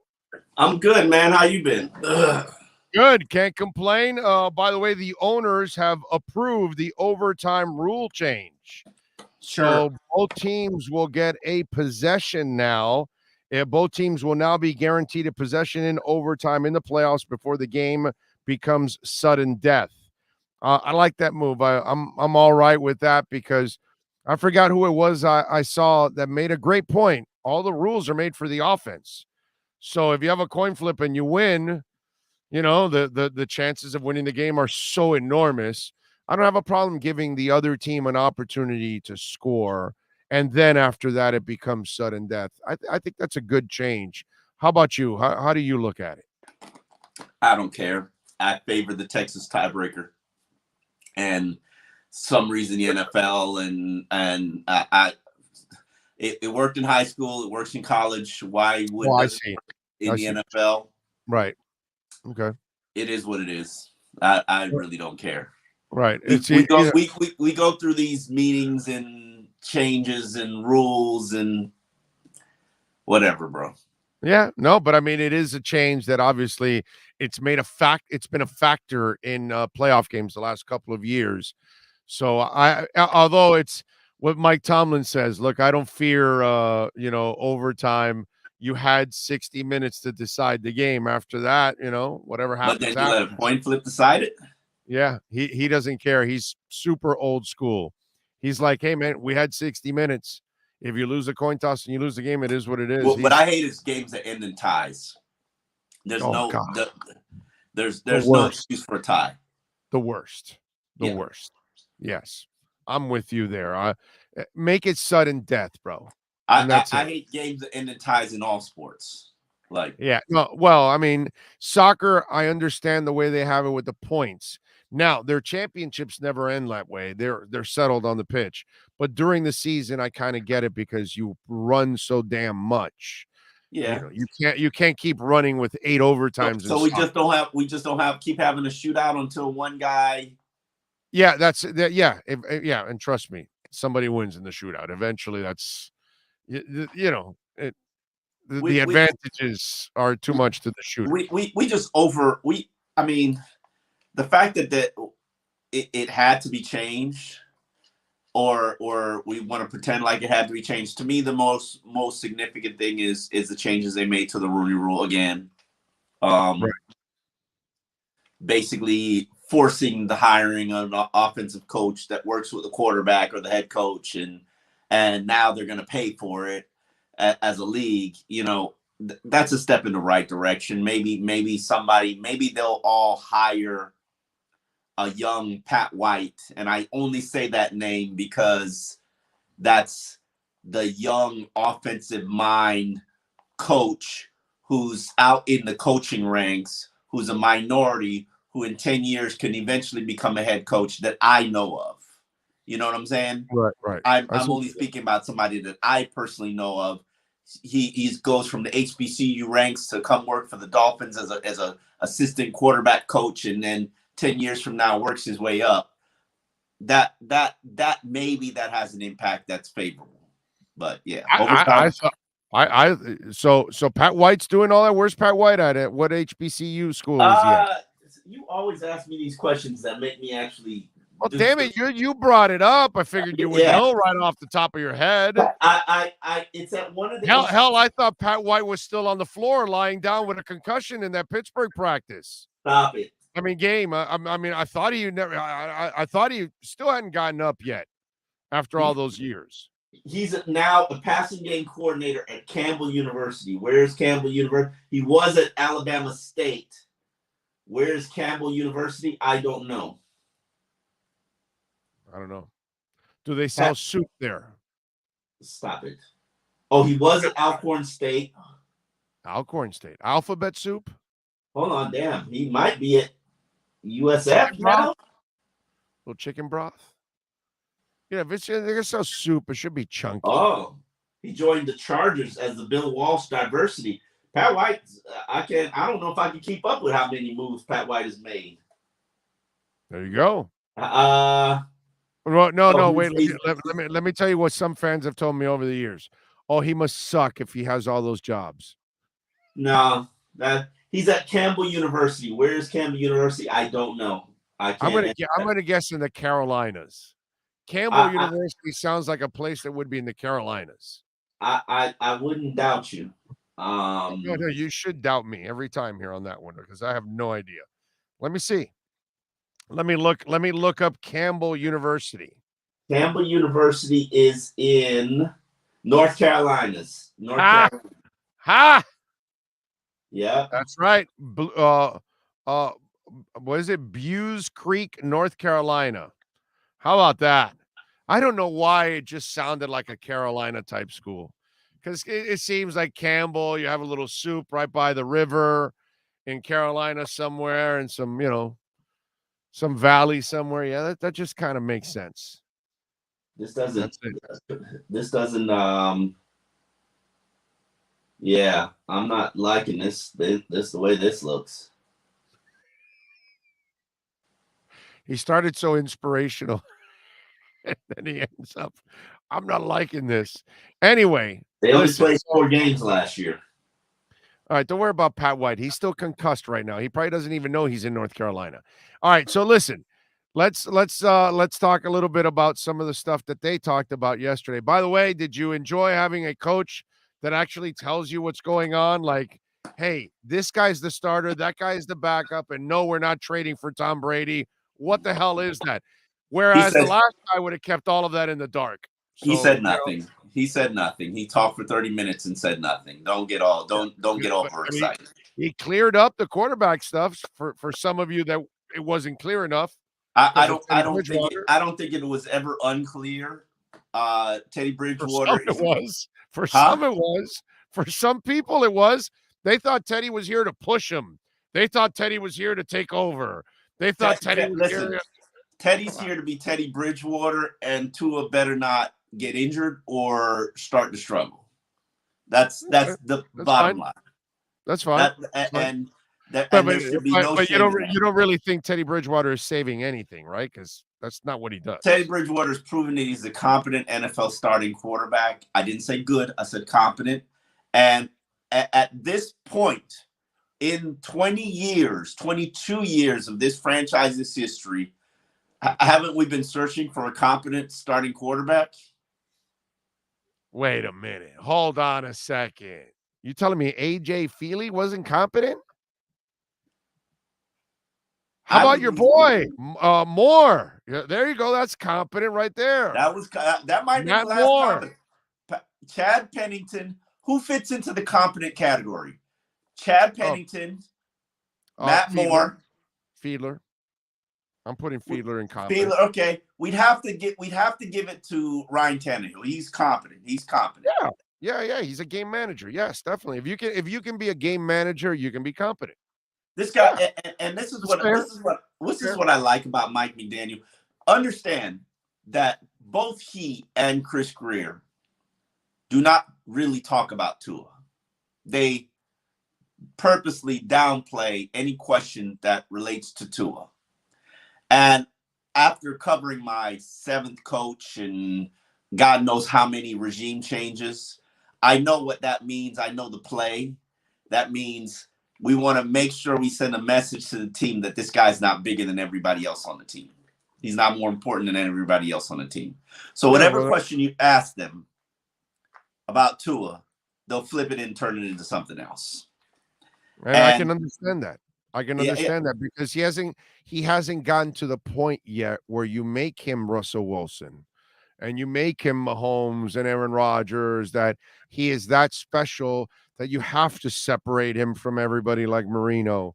He hasn't gotten there yet, so you don't treat him that way. So I think that's the right way to go about it. I don't have a you have a problem with that? I don't have a problem. I respect the hell out of it. It's kind of self-maintenance. It's like you don't talk up something that you don't really have a true understanding about. And it's true. He hasn't seen Tua throw one pass. So he doesn't know anything about Tua. Right. And Tua hasn't seen the offense. Neither has anybody else on the team. I found it interesting they downplayed Tyreek Hill a little bit too. Not Greer, but McDaniel. He really said nothing. And that props to him, because that's kind of what his job is. They go into these situations and for 30 minutes, can I not say anything that is the headline? Hey, come on. How many people tell you when you ask them about the Brady rumor, they go fake news? I love that. That was a walk-off question, and that was good. That was good. That was great. That was good. Because the other guy wouldn't have given you anything on that. You know what I mean? You got nothing. At least he gave you something and closed the door. Hey, he's not going on any yacht meetings with Tom Brady. That's all. That's not what he's not giving you. Yeah, that's fine. But I mean, at least I like that he doesn't leave you guys hanging, and then you're constantly guessing what the hell is going on. You know what I really like and enjoy about this latest era of this organization? I really like talking to Greer, and I've talked to Greer a number of times, and just matter-of-factly, just clear, concise. There's no hidden agendas. There's no deceptive talking code. There's no, I'm leaving this mystery out there. He was, by the way, you could tell he was a little more open yesterday. He's been open the last 2 times we've talked. Yeah, you could tell that the flow influence getting out. They'll tell you they're not going to give anything away, but they'll at least. Oh, he gave plenty away. He'll tell you, Dieter. We've had He gave plenty away. He volunteered plenty of information. So yeah. And all of it benefits him. So he's playing the game a little bit better and smarter and wiser than he has in the past. Not to say that Flo didn't play the game or didn't know the game or understand the game. I just think that Greer is coming into his own as he's the head person in charge. Well, he has to, doggy, because he screwed up with Flo. So he will not get a chance to screw up for a third coach. And he knows that. And so does Marvin Allen, so does Reggie McKenzie. They know they have to hit a home run here because this is their last chance. It's a blessing. It's a blessing that a minority gets a second opportunity to fix the problem, because normally they just push your ass right out the door with everybody else, and they go hire a whole new set of people. So they're very lucky, and I'm sure they know. And guess what? You nailed it. Greer figured out that if I don't come into my own and make my own decisions, I'm going to go down in flames. Let's hope. With somebody else making decisions. Let's so hope. If you're going to go down, but if you're going to go down in flames, go down doing it your way. It's his personality to just be passive. I know. And let's just hope he figures that out. I want him to go down swinging. That's why the Tyreek Hill deal makes so much sense for him. Who cares what you pay for it? And who cares what you gave up for it? Like Tyreek Hill says, and so many other people say, F them picks. Like, yeah. No. You've been saying that for a while, anyways. I've said that about trading the picks. About trading the picks. So, and about draft picks. The way he's acted with you guys in press conferences is different. Mike McDaniel clearly is different. The way they were aggressive this offseason is probably more aggressive than they would have been with the other guy. I'm sure they would have had to been aggressive because they needed players and they had a lot of cap space. They had to go buy a bunch of players, But I don't know if they go as crazy for Tyreek Hill with the other guy in place. That's all I'm saying. With what other guy? Oh, I don't With like Flo. when people say that. I don't like when people say that. And here's why I don't like when people say that. I'm going with track record. Because the other guy aggressively tried to get an elite quarterback despite 22 civil suits and claims of sexual assault while he had a quarterback. But that's because he hated the guy that he had, and he never wanted him even on draft day. That's the part that pisses me off about Flo the most, is he wants to be known as Mr. Honesty, and he doesn't even have the balls to say publicly, yeah, I never wanted to. And he does not admit that. And to me, that's where you lose all credibility, dude. If you want to be known as Mr. Honesty, there's nobody who will ever do say that. it, bro. There's nobody who will ever do that. Say it. Say you never believed in the kid. But there's nothing wrong, Omar, with saying I don't believe in the kid. Give me 1 second. I apologize. You never have to apologize, bro. Go ahead. By the way, follow Omar on Twitter at Omar Kelly, and make sure you subscribe to the South Florida Sun Sentinel. That's where he does his work for now. Every day there on the South Florida Sun Sentinel. So make sure you subscribe there and follow my man Omar Kelly. And we'll finish here with Omar and our EJDconstruction.com Miami Dolphins report. I have Eric coming over from EJD Construction today so he could give me an estimate on my destroyed house here, my wall. So, we can get the ball rolling with the insurance and all that. So I have Eric actually coming on over today. Eric's coming over today. Oh, what's he going to do? Well, I mean, I had 3 kids thinking they were Fast and Furious and destroyed the side of my house, the wall, and all that stuff. So I racing. Well, they were doing tricks and whatever, because the street I live on, it has a stretch of like 8 blocks with no light. So then they race up and down the street all the time, and these idiots were doing donuts and all that, and they lost control, and they went right into my house, into my wall and all that, and destroyed the hell out of it, dude. Yeah. I hope nobody got hurt, but yeah. My dogs would have been dead. Maiden would have died if she was there in the backyard running around at that moment. Luckily, we were all inside, because none of our dogs are outside. They're all inside. They lost control. Yeah. It was this young generation. I see it's not far from me. It's like they have I don't know why my neighborhood is one of those neighborhoods where they street race and do donuts, but like I don't know what makes a neighborhood that neighborhood. I don't know. Yeah. I don't know what makes it. I guess you have to have space. So yeah. I get it. If there's space, then we can do it. But then again, look at all these spring break areas, and they've got all kinds of guns. It's like dude, when I went spring break, I was thinking of 2 things: drinking and getting laid. Guns, fighting, none of that was in my agenda. I just wanted to go have some fun. So you're saying people bring guns to spring break? Yeah, bro. Yeah. They're confiscating all kinds of guns everywhere. Daytona, Panama City, Miami, you name it. How are you going to confiscate a gun from me? Well, they arrest you and you have it on your car or whatever, because usually the idiots that have guns are doing stupid things that bring even more attention to them. You and me that are normal people at spring break, we don't bring attention to ourselves. We're just having our beer. We got our shades on. We're trying to find a honey to talk to. And that's it. That's spring break for us, dude. Honestly, my dad don't travel without his gun, so maybe this is their mindset too. I don't know. I can't. Dude, spring break? Come on, bro. You're a kid in college. You don't need to have a gun, bro. You know what I mean? You know what I'm saying? So, and a lot of the guys that were caught here weren't even spring breakers. They were just young kids with guns, but hanging out with the other kids. Right, so, so it's kind of one of those things, but it's an element that's mixed in, which I don't understand, dude. I had I was thinking of the wet t-shirt contest. I was thinking of meeting a honey, drinking with the fellas, obviously drinking, swimming, a good sleeping, dinner? good dinner, good lunch, That's it. That was spring break, bro. That was a successful and ass-kicking spring break for me. Yeah.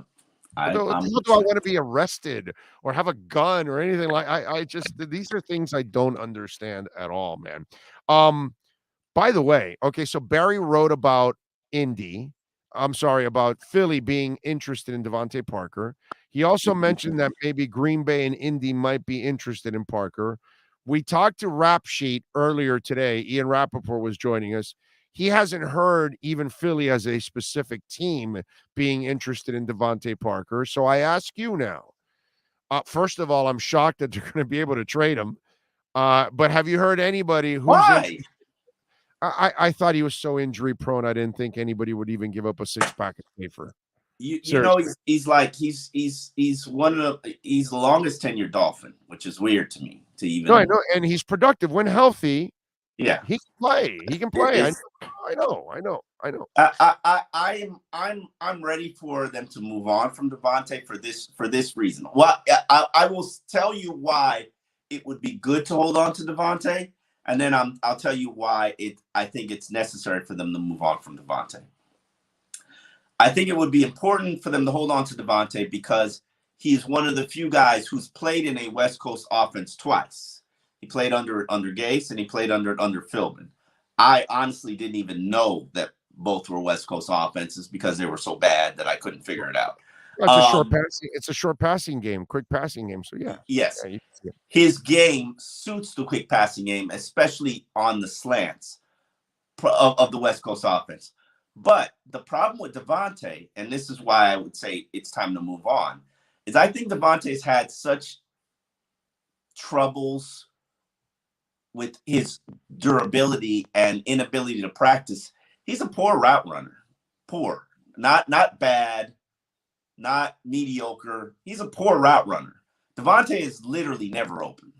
Now, he still wants you to throw him the ball and throw it to tight coverage. Because he has the body for it. Yeah, he has the body that will catch it in traffic. Can I add something to you?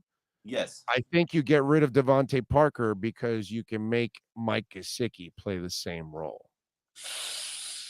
That's why I would get rid of Devontae Parker in this offense. I hear what you're saying. Those things. Mike Gesicki has no quickness. Mike Gesicki can't quick. Not that Devontae's doing it. Yeah, but Mike but Gesicki, but their size, doggy. They're both big targets. That's how they make a living. It's Arande had no speed either, but he was going across, and once he bodies your ass, you're not getting around Arande. Mike isn't going to body anybody. Not to say that at 6'3", 6'4" that you are, most DBs have to get around you in the length. It's hard. If you know how to use your body to shield from the defender, it doesn't matter how thick you are. It matters how long you are and the technique that you use. He can do that easily. I don't think they'll get rid of him because, based on what my translation of what Greer was saying, which is, we're always listening. We're always listening. I don't think anybody's offering him a 4. And as long as nobody's offering him a 4, he'd rather keep Devontae for his $6 million and change. Right. And the only thing I would tell you on that is you're keeping a guy you're not going to start. You're keeping a guy that is a bench receiver now, and he does not help you on special teams. I'm not sure how it benefits you. That's not fair. That's not all. Those are all valid points. But I throw this caveat to you. Okay. You've been decimated by injuries for the last 3 years at receiver. No matter who you have on the team to start. Okay. Now, Devontae is part of the injury core. So, and they were injury-prone guys that you're talking about. Albert Wilson, Fuller. These are all Waddle is not an injury-prone guy. He had an injury, and hell, he not only overcame the injury because he came in with a little bit of a pimp with a limp, and he overcame the pimp with the limp, and he came out and was straight out pimping for the rest of the year. And Tyreek isn't an injury-prone guy, and Cedric isn't really considered an injury-prone guy right now. So maybe you've kind of changed your receiving core room. Yeah, and also I hate when people I'm a big believer in you put them out there on the field and you let the production speak for who they are and what they're going to do. anybody who comes into this situation and say Cedric Wilson is going to outperform Devontae Parker, you have no foresight or understanding. Well, we don't know that yet. Yeah. You don't know that yet. So Devontae Parker has accomplished 4 times more than Cedric Wilson's accomplished in his career. Although you can say athletically, to follow up on what you were talking about, Cedric is going to do the things they need him to do, speed, routes, all those kind of things. Yes. To help that offense and complement the other guys. Whereas Parker's not going to be able to do that. And that, while the accomplishment, you're right. But on the other side, what is the fit? The other guy. I don't now, mind you, this receiving coach or these offensive coordinators or these coaches, they're new, they're different, they're unique. They're going to coach these guys different. But I don't think anybody can coach Devontae to be the receiver that Tua needs, and Tua needs you to get open. And if that's not going to be his game, then I would say it makes sense to move you for the right price, which to me would be a 4th-round pick. Yeah, I kind of like what you're saying, and I said the same thing, that they're probably hanging on to a 4th, but they're probably going to have to settle for a 5 or a 6 eventually.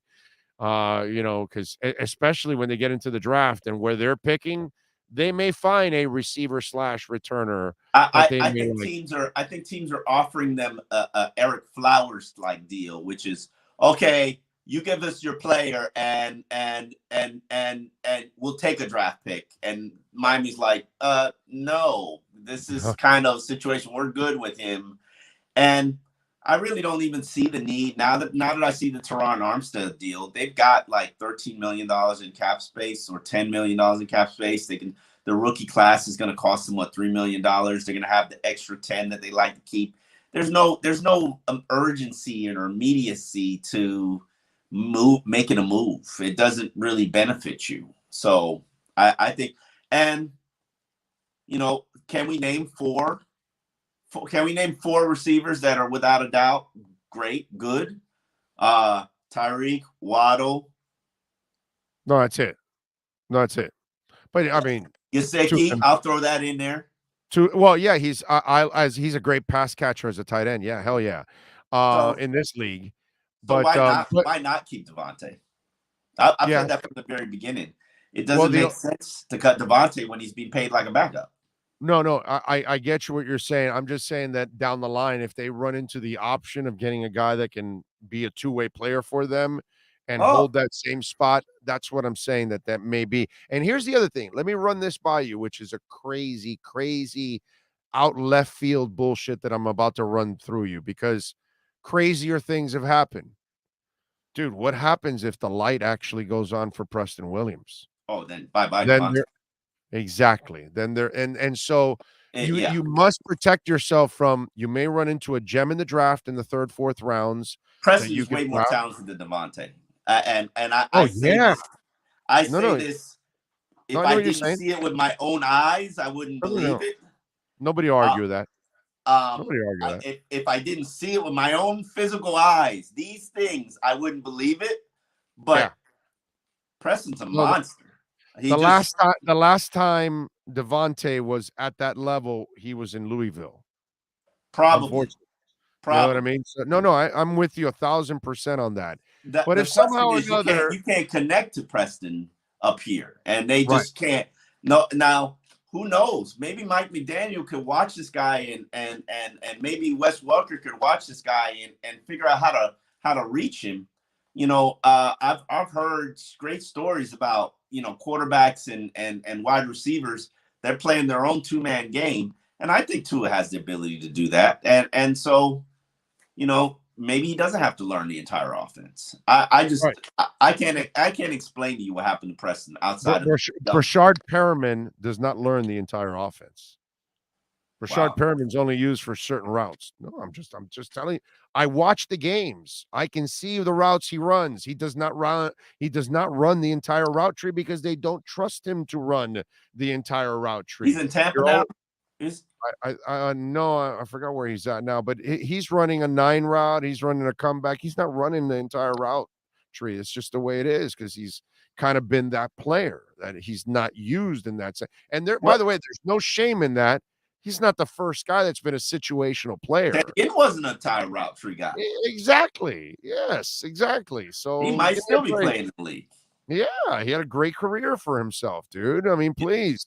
Lots of players have been like that. So I don't know. I don't know what's gonna happen with Devontae. I'm not really stressing about it. I don't really care. I'm more fascinated by them basically, them thinking that adding and retaining everybody on defense of the 15th and 16th best defense in the NFL in yards and scoring is going to make them good. And I'm like, okay, just keeping everything status quo. I'm like, nah, that ain't working for me. That's not flying for me. That don't pass the sniff test. I'm Good. What are you saying? I'm like, am I the only person who noticed that they weren't very good?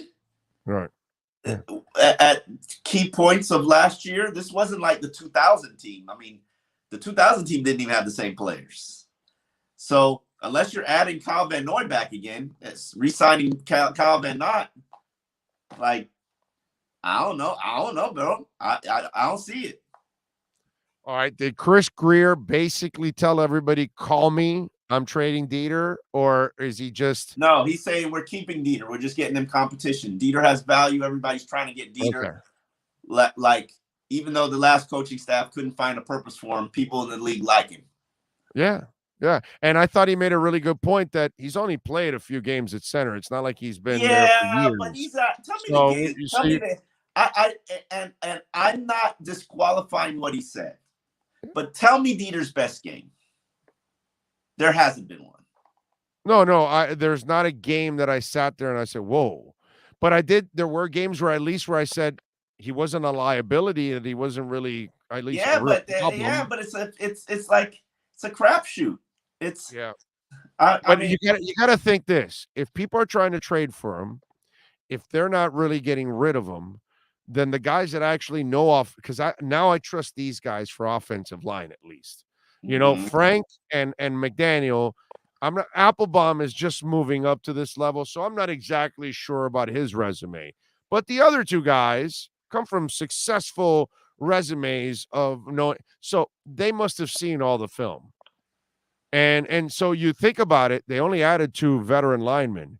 So they're looking at their other 5 young guys going, how many more did you need? They'll fill those. That's what I thought was perfect. I just wanted 2. 2 is a good amount. 2 is great because I figured that the 5 you drafted, they can fill 3 spots. Absolutely. Because if you're a good front office, out of those 5 guys, you're supposed to hit on 2 or 3. Absolutely. I mean, you get to 4 or 5, you're one of the greatest front offices. Not only that, but I think Robert Jones is, the way people are talking about Robert Jones at the end of the year, and he started the last game. Hell, I teach him how to snap. He might be your starting center. You never know. And that's the other thing. Dieter might be better in this scheme. I'm not smart enough to see it every day. When I start seeing it every day, then I'll try to figure things out. But that's the other thing. He played in this scheme in college, which is, I would have to tell you, if I love Dieter and I don't remember. They run a wide zone in Wisconsin. I didn't know that. Okay. What's his name? The back. Bielema? Was it Bielema then? No, it wasn't Bielema. I don't remember the back, the tailback. Oh, the back. Yes. Yeah. Listen, Dieter should be fine. Like he's a professional. I like Dieter as a person. I just need to see him play like, my career's on the line, which it is. He's in the final year of his contract. You can either be an NFL starter or you could be an NFL journeyman hanging on for your career from 2022 on. That's and I love that point. I absolutely love that point of a guy's career. I can tell you that year is where you will get the best out of a guy when he knows the gravy train ain't gonna be pouring forever.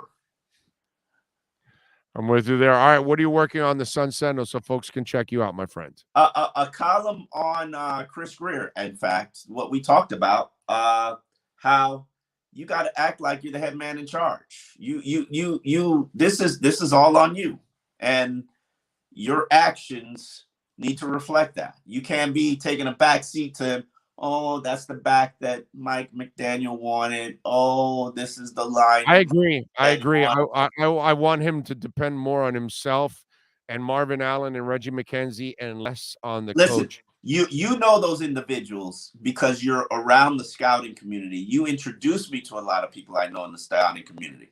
The scouting community absolutely loves this staff. Nobody is more popular than Mike than Marvin Allen. Marvin Allen. He's Mr. Popularity. I know. And people lean on him and rely on him. If Marvin says something, that's the gospel. Reggie McKenzie is like one of the most respected executives in the NFL. Reggie McKenzie had no business getting fired in Oakland. Yes. Zero business getting fired in Oakland. It's John Gruden, baby. John Gruden. But listen, Reggie also wasn't going to be a Mr. Take Orders guy too. That's why he also, he picked somebody around him that's going to take the orders because that's what John wanted, and Reggie wasn't going to do that because Reggie knows more about personnel than John Gruden does. So listen, and the problem is you have a quality staff. You got to trust in that staff. You got to believe in that staff, and you got to make those calls and follow through with them and tell the coaches this is what you're working with. Right. I don't believe in a GM. Oh, I'm going to let him pick his player. Look how that it doesn't work out. It doesn't work out. It doesn't work out. No, because you're not giving the power to somebody that already is proven, and that's been the problem. Gase and Flo were not proven head coach / personnel guys. So why are you doing this? You cannot do this. You could do it to Jimmy Johnson because he did it in Dallas. I get it now. Okay, Parcells, I get it. Those people earned the right to do this, but Gase and Flo had not earned that right, and that's where I knew that this time around they weren't going to do that again, and I think they learned their lesson. Have they? Yeah, no. McDaniel has had some influence, but I don't think he's making the calls because a lot of them weren't necessarily his guys. I think they hired. I think that they wisely hired a coach that they knew they can control. Right. With a coach that they knew can fix the problems that we have. Amen. Yes. And I don't have a problem with that because it makes a lot of sense. Makes a lot of sense what they're doing. Everything they're doing right now, bringing back the entire defense made sense because automatically, if you learn how to run the damn ball and you got an offensive line and then you're completing passes and extending possessions, the defense will go from 16 I don't to 18. think they're good enough at linebacker for this defense. You're right. They need a thumper in the middle, but the defense will go. They also need a good outside guy. They need one more. But the defense will. Well, I think Van Ginkel can be an outside guy, but anyway, the defense will go up 5, 6, 7 spots alone just by being able to possess the damn ball. You know what I'm saying? Less trips out on the defense. Maybe. Those things. That's what I think they're thinking of. That's what I'm saying. Hey, we possess the ball. We start getting leads. Our defense will be better, which is true. The defense does play way better with the lead because it gets after your ass. So I'm with it. All right, what are you working on the Sun Sentinel so folks can check you out, my man? That's it. Just to call him on Chris Greer. How he's got to act like he's got some stones. Love it. All right, follow him on Twitter at Omar Kelly and catch him here on Friday once again. Oh, thank you, my brother. Appreciate you. All right, no problem. You got it. There you go. That's your EJDconstruction.com Miami Dolphins report. Fix my wall. You've been listening to the EJDconstruction.com Miami Dolphins report with Omar Kelly. For additions, home remodeling, or custom work, call Eric at 305-433-4843. EJDconstruction.com is the custom home builder and general contractor you can trust. 305-433-4843. Thank you. You reminded me. The OT rules changes for postseason only, not the regular season. Okay? Not the regulars. Thank you, Sean, for reminding me of that. Okay, appreciate you because that was coming across the wire while I'm on the air. Bobby wants 1 year, 11 million. Yeah, I wouldn't give him 11 million. But hey, whatever. Do you think we signed JC Treader? I don't think so, but you never know. Maybe he lowers his price to a point that they like, and they say, yeah, you know what, we can make a couple moves here or there, and then that way our young guys only have to worry about 2 positions, and the 3 are established. Maybe they do something like that. Not exactly sure. Watson has torn 2 ACLs, his right knee and his left knee. He's also had a collapsed lung and broken ribs when he took the same hit as Tua did when Tua fractured his ribs. Yeah, he's had his injuries too. I don't know. I guess you're going back and forth with somebody else, but yes, he has had some injuries. Greer with them out and got the people Gase wanted, Flores wanted, and now McDaniel wanted. Just appears, at least now, McDaniel was the only one who knows personnel. No. Tyreek Hill, that's his call. That's Connor Williams, that's his call. I don't think that's McDaniel making those calls. Yeah, the receiver that's a gunner. Yeah. Mostert. Yeah. Those kind of guys. He got a couple of those guys, but the expensive moves, those are the front office guys, not them. That's Greer making the move for Tyreek Hill and Connor Williams and Teron Armstead. That's not McDaniel. So he helped McDaniel get a couple of role players, but I'm sure he didn't dictate what left tackle to get. That was Greer.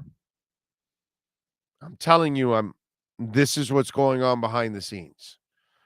McDaniel suggests. He doesn't demand. Adam Gase and Brian Flores demanded, and they got what they wanted. Mike McDaniel is not demanding. He's there to coach. It's very clear. He's there to coach the 53, not to demand who's on 53. But as a front office, you must do the professional thing and work with your coach. And so he is working with this coach. He's just not, what's it called? Like filling every one of their requests and things like that. That's not the case. Remember, folks, Tommy B. Butts Jr. Enterprises.com.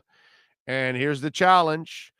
The next business owner or homeowner that gets their roof done with Tommy B. Butts Jr. Enterprises, I am going to do a show from your home. All right, 954-735-9826. That's 954-735-9826. All right, so call Tommy B. Butts Jr. Don't wait, because I know, I've dealt with the roofers before. These months here are the slow months. And in June, July, August, September, it explodes because it's raining every day and people find out about how bad their roofs are and they finally say, okay, we got to change the roof. So Tommy B. Butts Jr. Enterprises, if you want to fix your roof, 954-735-9826 for your home or business. And if you do it, Tommy will tell me, and I will do a show from your business or your home. Joe Holt, thank you, sir, for the love on the super chat. Very kind of you. Thank you. Let me check here.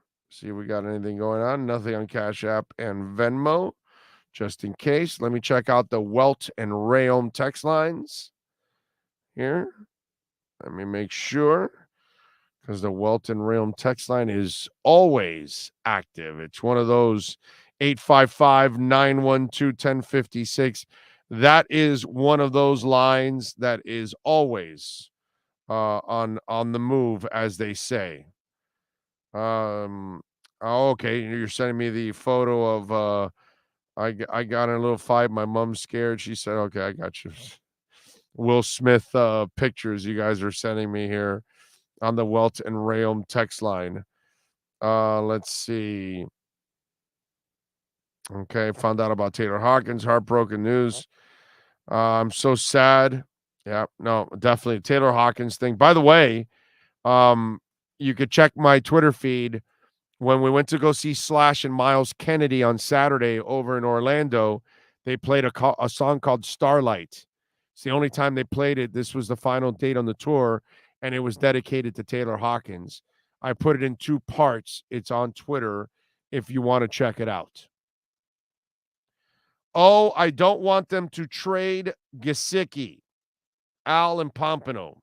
Al, I get it, my brother. I don't think they're looking to trade Gesicki. I think they want to keep Gesicki. I think there's going to be a 1-year tryout with Gesicki. And then they can tag him again next year and then move him if they have to. But I think if it's not working throughout the season, maybe they trade him by the trading deadline to somewhere else. But I think they're going to find a home for him here. You need a pass catching guy and a guy with range like that. I think it's a plus for Tua to have a guy like that. Big O, do you think the housing market in South Florida will drop? Yes, I do. I think eventually things are going to go on the. I think we're headed for some rough times here in the latter part of this year. So yes, I do think home prices will eventually start coming down a little bit. Not a ton, but I think it will come down. I feel the second-year players are going to take a jump on defense, and that's why they haven't made as many moves. Well, I hope so, Thomas. I hope so. What goes up must come down. That's right, David. Spinning wheels do that too.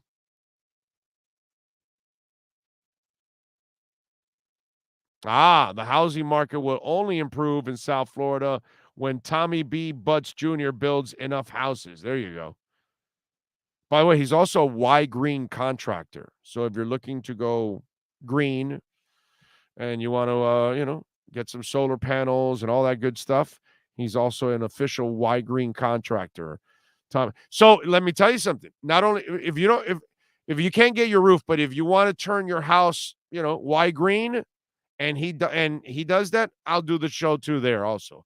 How about that? Since he is a Y Green contractor, maybe you don't want to do the roof. Maybe you don't need a roof, but all of a sudden you want to make your house a little more green and you want to start doing that. He's a Y Green contractor. Do that. And I'll do the show at your house or your biz. Okay. All right. What do we have here? What's going on in the market, by the way? The crypto market, that is, because that's how we roll here, the crypto market. Let's see. Bitcoin right now is slightly down.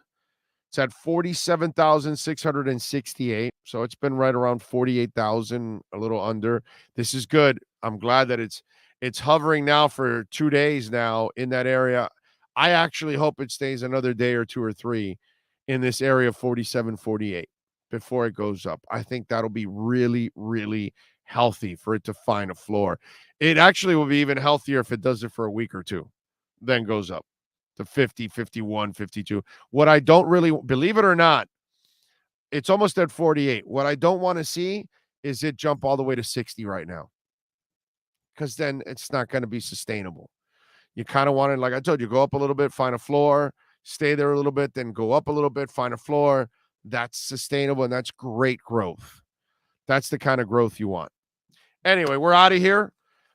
We thank, of course, Sean Stanley, who masters this program every day. If you missed Ian Rappaport, you can rewind.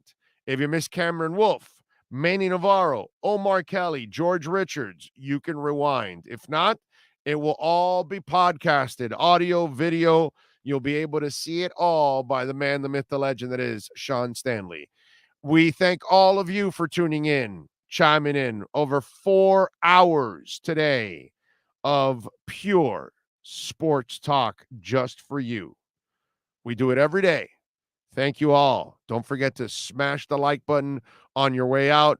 Share the link with folks. When you're downloading the podcast, smash that like button. We will see you tomorrow a little earlier. Remember, 8:45 tomorrow morning as we get you ready for a little Inside the Paint, our Slowman's Inside the Paint. See you all tomorrow. Same time, same place, same bat channel. This is the Big O Show. Sports fans love a place with great food, cold drinks, and TVs everywhere. That's why sports fans love Sports Grill and their 7 amazing locations. Check out the Bird Road location at 11481 Southwest 40th Street in the back corner of the West Bird Shopping Center. Sports Grill is also now offering some great employment opportunities. All kinds of positions are now available from kitchen to hosting. Call for more information at 305-485-8845. From wraps to salads to amazingly delicious specialty dishes, Sports Grill is the home to the legendary special grilled wings. Since 1987, Sports Grill, good food, good drink, and good friends.